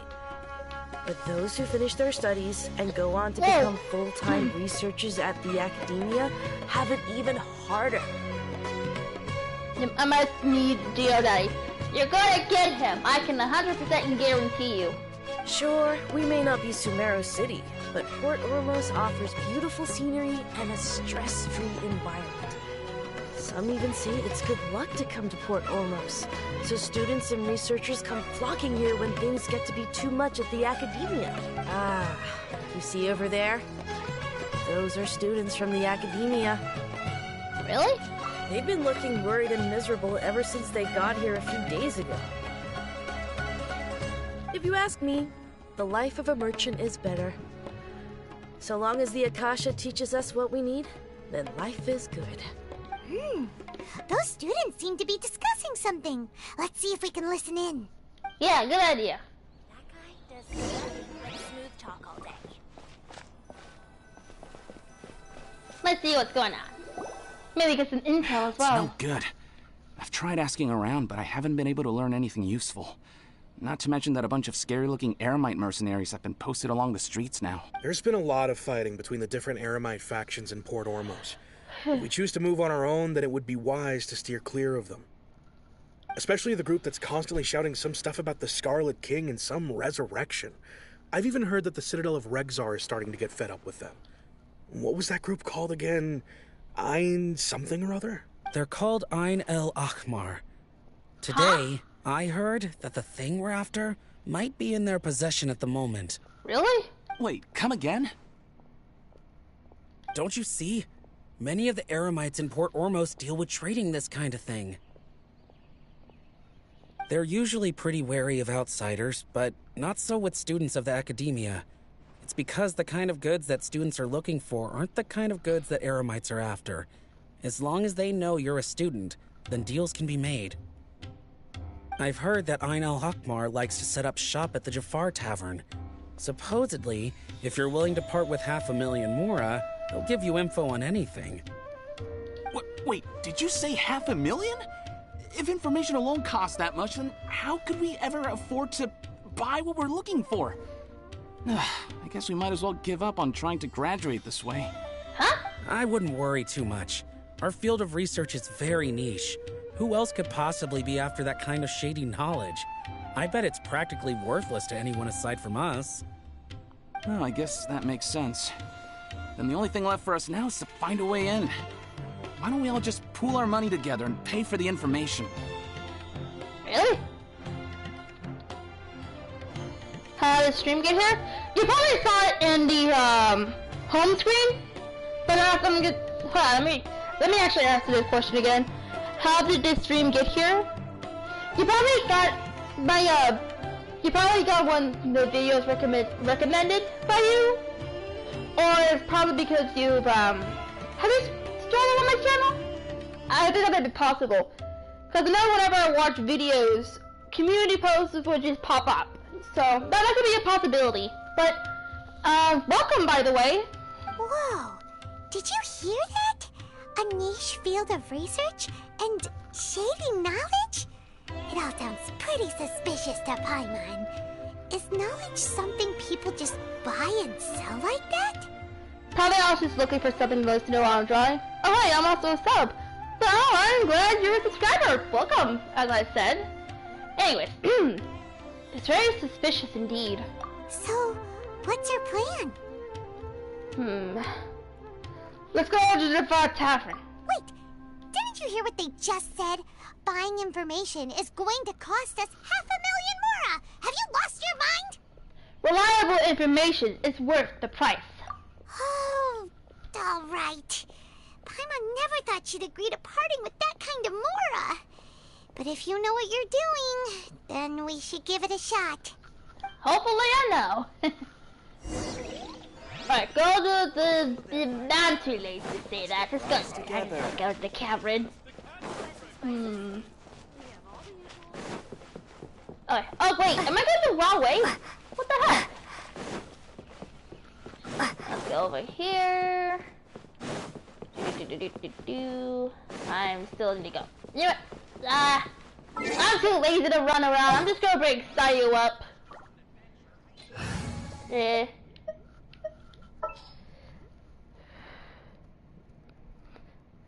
Alright, you go ahead and follow. Okay, where's Staryu? Staryu! I need your help. Can I go catch up on my sleep? No! This is something I need help with. Hey, roll around! Whoa, what the? What's going on? Port Ormos is pretty great. There's so many new and interesting things. Not to mention all the tasty food.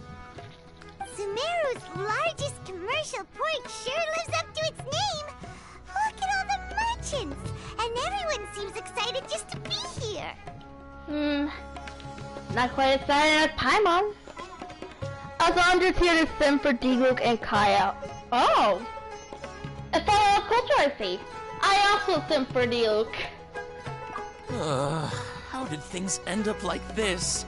All thanks to your artistic license. That's how. I should have made you wait until we got an update from Tanja. But when I finished the prototype Aranara yesterday, you agreed that the kids would like it. That's why we tried bringing it out for a test run today. Well, I never thought they'd dislike it so much. Oh, what should we do? There we go. They sound seemingly less than excited. Whoa. Yeah. Compared to everyone else, they seem really down in the dumps. Let's go find out what's going on. Good idea. Excuse me. Hey there. Paimon's name is Paimon, and she's a traveler who was just passing by. Is there something bothering you? Oh, I noticed you two a moment ago. Welcome to Akara Crafts, the best toy store in Port Ormos. At least for now. Really? What's bothering us is this prototype Aranara. To start with, could I get your opinion on it? Prototype Aranara? You mean this wood carving here? It looks like a mushroom monster to Paimon. Sounds like a name of a weapon. Oh, no. The prototype Aranara is something that brings joy and laughter to children. At least in theory. Oh. Not the first negative feedback we've had. So, what exactly is a prototype Aranara? So for context, Aranara are magical creatures in Sumeru fairy tales that live in the forest. Very interesting indeed. For the store's 20th anniversary, we plan to release a series of hand-carved toys based on the Aranara stories that kids know and love. Really? This is a prototype we made to get an idea of how they would react. But when we put it out there, the reaction was not quite what we'd anticipated. Oh man, that's the wood carving mushroom! I bow down to the wood carving mushroom! They thought it looked like a mushroom too, huh? No, worse than that actually. I can't quite describe it though. And I'm also not very good with kids. Maybe you could ask them for yourselves. I love their outfits. They're very nice. Hello. This is not an Aranara. No way. I've read Uncle Tanja's Aranara and the ill little fungus. It says that Aranara are supposed to be chubby and squishy. The carving looks nothing like that. Really? Toys do look better when they're round and chubby. Uncle Tonder said in Aranara's vow that you can deceive the eyes, but you can't deceive the heart. There we go. This carving makes me feel lost and confused inside. I don't think the creator put his heart into it at all. It's nothing like an Aranara. Ooh, didn't put his heart into it, huh? Oh, sounds like one of those things that's easier said than understood. Well, ma'am. Kassid and Alia didn't like this carving, but I think it's okay. It doesn't look too happy, so it's kind of pitiful in a cute way. Oh! Yeah. So I would totally ask my dad to get it for me, if it wasn't meant to be an Aranara. Oh, well, that took a sudden turn for the worse. We asked the the children for their opinions. Oh, how did it go? Has it maybe, grown on them at all? Unfortunately, no. Oh, this is such a shame. Why isn't Tondra back from Gandharvaville yet? Oh, the kids kept mentioning an Uncle Tanger, too. Who is he exactly? Uncle Tanger is a famous children's author here in Port Ormos. Really? He wrote quite a few stories in the past, but none of them were popular among children. Just like our prototype Aranara. But around a year or so ago, he suddenly had a eureka moment or something. And suddenly the children loved every one of his stories. That's right. My little Ghaffari loves his stories too. Huh. The whole reason we decided to make these carvings was because we saw just how popular the Aranara are among children. We asked Tanja for guidance, but right after he agreed, he went off to Gandharvaville with his son to look for inspiration. They haven't returned yet. We were running out of time, so we had no choice but to carve an Aranara based on our own imaginations. As you can see, this was the result. Oh, we have to do something. Hey, since you're the famous traveler, could you do us a favor and look for Tondra in Gandharvaville? Gandharvaville? Oh, no, I am not looking for taking a thousand field trip back to Gandharvaville. I swear to the archives above me. He doesn't have to come in person if he's too busy. Just ask him to write down his suggestions and bring his notes back to us, if you could. Please, if only to put a smile on the children's faces. And, of course, you'll be well compensated for doing us the favor. Well, pretty desperate. Let's help them out. To see the kids smile. And also for our reward. Okay, we'll do that so that Paimon can get her rewards. Yay, rewards! No, too wholesome. Hi, go to Gandharvaville. How far away is it? Oh my god! Wait, hold on. This is the Archon quest, is it? It wasn't the Archon quest, I just realized. Gosh darn it. Okay. Well, no matter. It's fine. Yeah, this has got a fresh start of the new event, honestly. Whee! Oh my. Hello.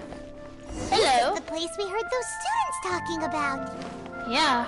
Let's find a seat somewhere and see if we can spot the group they mentioned. The Eremites? Nothing behind the bushes. Not surprised. Oh, you've arrived. Please, take a seat. What?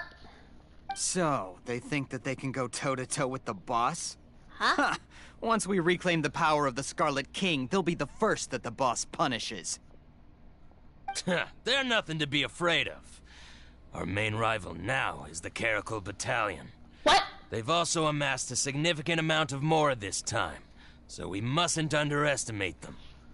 How can the Caracal Battalion compete with the boss when they're nothing but a bunch of money-grubbing opportunists out for a quick mora? Yeah, with boss's fervent devotion, he'll be able to use this power to bring our god back this time. All these guys talk about is the Scarlet King, so they're probably the ones we're looking for. Greater Lord Ruka Devata. That traitor and her followers must not be spared.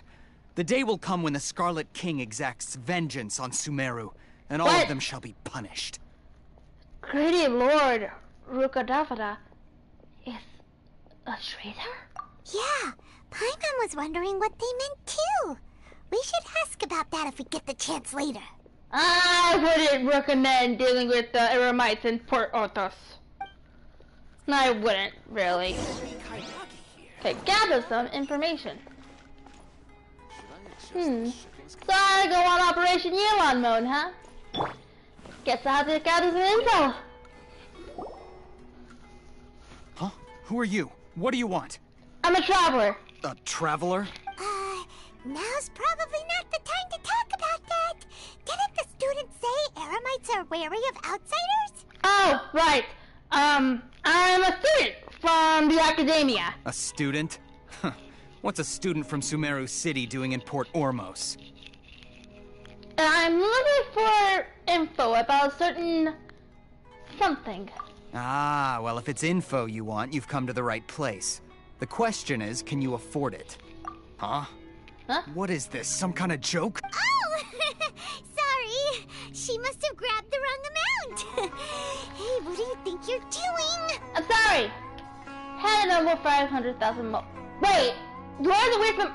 No, I don't want to give him 500,000 more. I need it for Kokomi, the Little Mermaid. Oh, Paimon can't stand to see so much more go. But there's no other choice right now. Here, this is the merchant's address. Whatever you're looking for, you'll find it there. Hmm? Well, what are you waiting for? Oh, I just have one more question. Oh, that's right. We heard you mention the Scarlet King just now. We're actually interested to know more because we're archaeology students. Really? Fine. Since you've already handed over the Mora, I guess I can throw in a little extra info. As you can see, members of Ain al-Ahmar are devout believers of the Scarlet King. Years ago, the Scarlet King founded the great desert nation that was our homeland. Oh yeah. It was an advanced civilization, far beyond anything you'll see in present-day Sumeru. I saw it from far away. I actually saw something earlier, but it was like an hourglass thing, but without the glass around it. The Scarlet King was the rightful god of wisdom, but he was betrayed by a companion he trusted. She even stripped him of his title, God of Wisdom. So, you mean the traitor was... Greater Lord Ruka Devata, yes.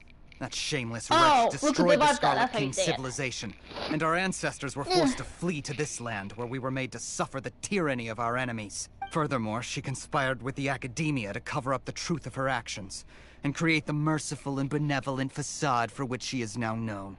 Ugh, just thinking about it sickens me. But the story doesn't end there, oh no. The Scarlet King isn't truly dead. The voice of the Oracle has been heard in the desert, prophesying his resurrection. Mark my words, our god shall return. And when that day comes, all followers of the traitor and all the desert dwellers who have forgotten their true god will suffer retribution together. If I had a drink, every time Genshin has mark my words, I would probably be drunk and passed out by now. If what I'm saying makes you shiver with fear, it might not be too late for you to become a believer of the Scarlet King. The Scarlet King is returning? I don't have anything to say to you Academia people about that. I think this conversation has reached its end. Not just yet. This man is a fraud. Oh shoot! Wait, is that General Johnny? Oh god! Huh? What? You again? Deranged Academia lunatic. Yes, it's me again. I already warned you that if you weren't willing to sit and discuss things with me, I'd take measures to make things uncomfortable for you. It's General Daddy! Listen to me. That address he gave you is fake. Or at least, you won't find a merchant waiting for you there. This group has been boasting all around that they can provide information on a certain item as a means of luring people into their territory. Once you show up, they keep up the act until they have hard evidence that you want to purchase said item. Then they use that to squeeze you for all the more you're worth. Hey! Shut it, Alhaitham! What are you playing at, trying to ruin our business like this, hmm? I told you the other day. I wish to discuss my terms with your boss. I wonder who's the voice actor for Alhaitham. Ha! The boss made it perfectly clear that he won't negotiate with you. Bruh. Yes, and in no uncertain terms. But that was then. It does not preclude him from changing his mind in the future. I'm warning you. Don't push us, or this could get ugly. We don't usually get rough with people from the Academia because it just complicates things. For a lunatic like you, though, we might just have to make an exception. Really? If you're suggesting that we escalate this from a verbal exchange to a physical one, I accept. After all, even the Archons used war to negotiate the ownership of Tevat. If, on the other hand, We can't agree on any means of negotiation at all.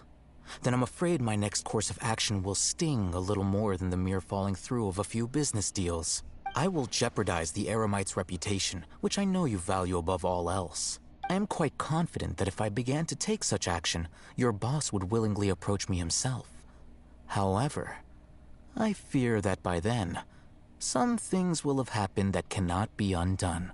Also, a word of advice. I suggest you tell your boss exactly what happened here today. Otherwise, he might blame you for not telling him in the future. Well, damn. What did you say? Whoa, he pissed. Consider this. Have I ever failed to follow through on my word in the past? This guy is really out of his mind. Okay, then. If you really have a death wish, let's meet a week from today. The pier in front of the Pharos Lighthouse, 4 o'clock in the afternoon, sharp. Don't expect us to hold back. Oh, mother of Barbados, help me. He's smiling. Not so fast. First, you return the 500,000 mora to them.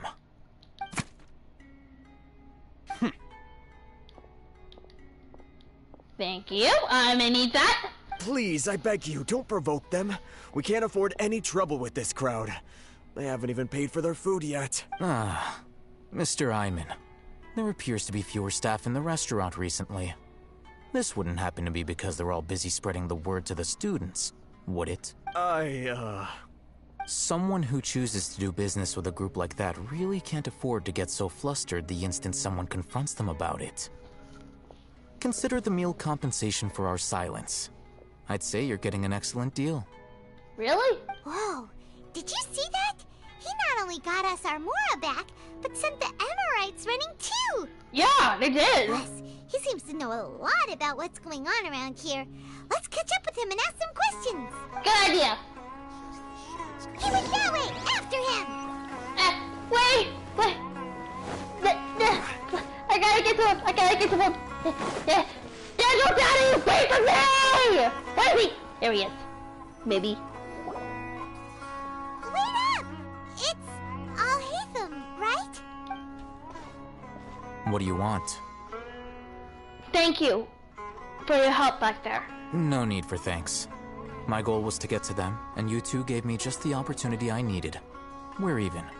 Alright, hold on just a moment. I need to take a picture for, research purposes. Yes, for research purposes. Hold on. There we go, and... Yeet! Got it! Oh, I advise you to keep your distance from them. Since they weren't able to make off with your Mora in the end, they might harass you again in the future.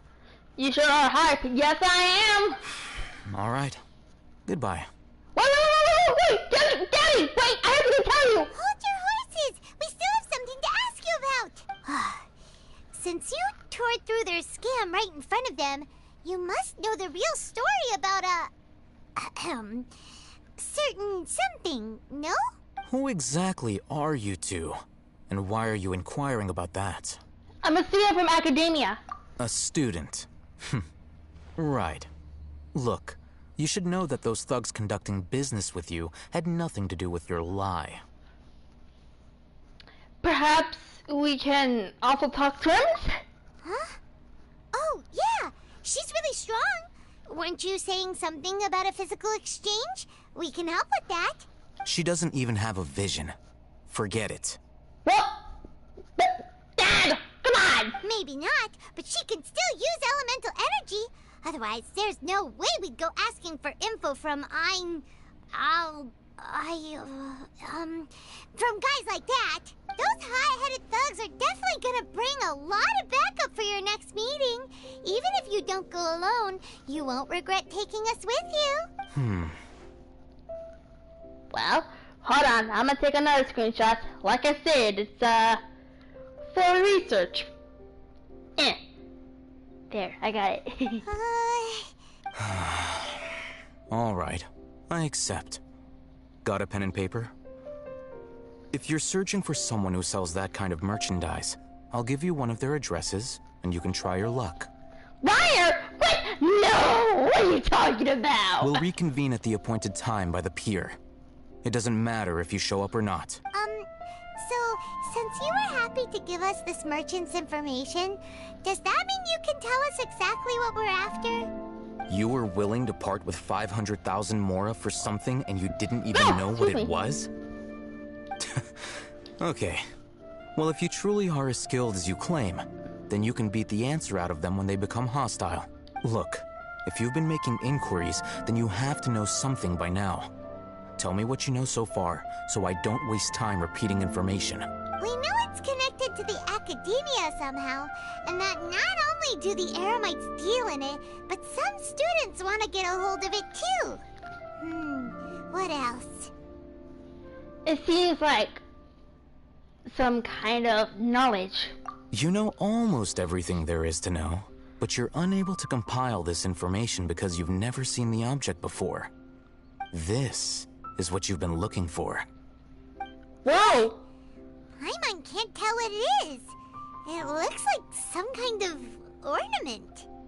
This is a knowledge capsule. To put it simply, it's a vessel that can store a fixed quantity of canned knowledge. It's like a miniature Akasha. Anyone who links it to their personal Akasha Terminal instantly becomes privy to its contents. Really? Anyone? Correct. Anyone. Unlike the Akasha, which heavily regulates who can access what information, knowledge capsules confer their contents without any requisites. That's amazing! It's essentially a convenient and harmless vestibule for knowledge. Unfortunately, it's illegal in Sumeru to privately possess or trade them. They were created as a means for scholars to transfer knowledge gained from Irminsul into the Akasha, and are intended to be destroyed immediately after use. But despite strict regulations, some of these knowledge capsules will always escape destruction. After all, there will always be those in this world who are dissatisfied with life as designed for them by the Akasha and wish to change their fate. Over the past century, a wide variety of canned knowledge has been leaked from the Academia. Now, in Port Ormos, the valuable ones are a means to mora for the Eremites.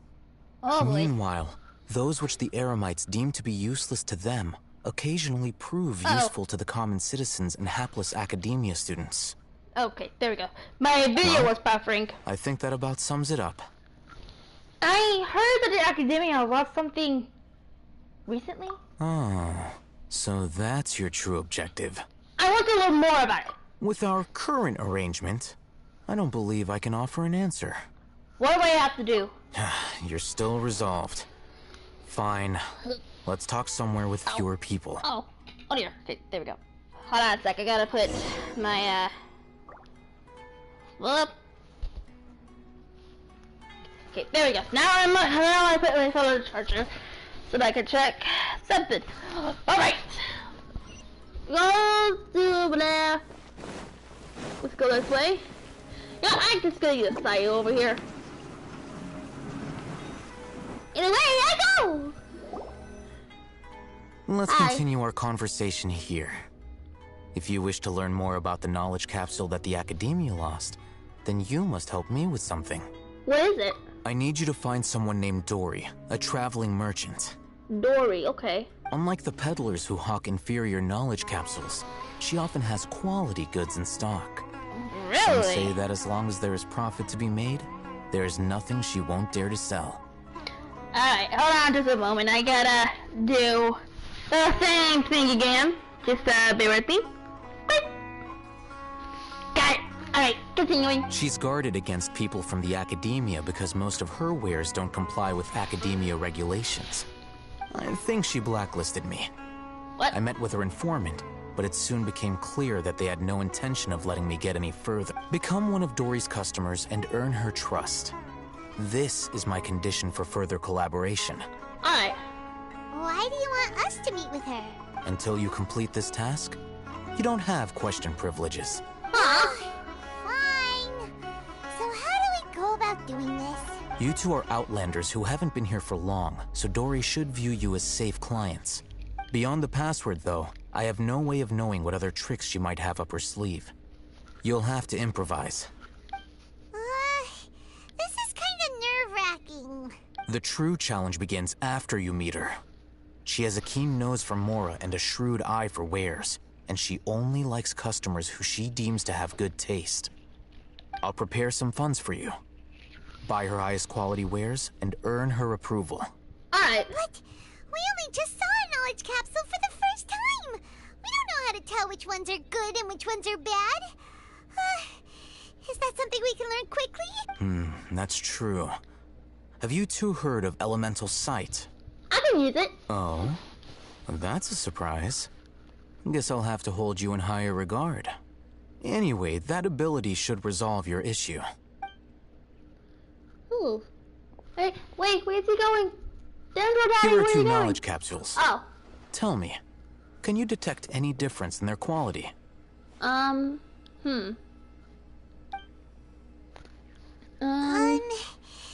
They look the same to Paimon. Try inspecting them with elemental sight. Okay. Whoa! How'd it go? Did you see anything? One of them is brighter. The one on the left shines brighter. Rumor has it that higher quality knowledge capsules generally appear brighter when viewed through elemental sight. That's because knowledge originates from Irminsul, the root of Dendro power itself. The more powerful the knowledge, the richer it is in Dendro energy. However, some canned knowledge with a high concentration of elemental energy is of little use in contemporary times, so those capsules are of little value. Using elemental sight is merely a stopgap measure, but it should suffice for earning Dory's trust. Alright. That sounds pretty impressive. Here's a sheet with the informant's location and contact password, and here's the Mora for purchasing canned knowledge. Don't be cheap. You'll need to spend to catch Dory's eye. If there's any Mora left over, just keep it. Got it. And be sure to exercise some caution. There have been Matra present in Port Ormos lately. Your efforts will be for naught if they catch you. Got it. Matra? They belong to the Academia's regulatory body. They also handle cases of illegal canned knowledge transactions. The Matra are razor sharp. You're in for nothing good if they lock their sights onto you. If you two want to back out, now's the time. I'm willing to take that risk. Okay, then we have a deal. If you succeed in your dealings with Dory, come find me at the Wikela Funduk. We'll have an open discussion then. Alright. Looking at what Al-Haytham wrote, Dory's informant is a traitor near Old Ormos. Alright. Let's follow these instructions and try to get in contact with him. Alright. I'm gonna go ahead and probably stop here today because it's something you may notice. I've been streaming for 3 hours, and if I stream more, I might be tired and drowsy. So, thank you guys so much for coming out.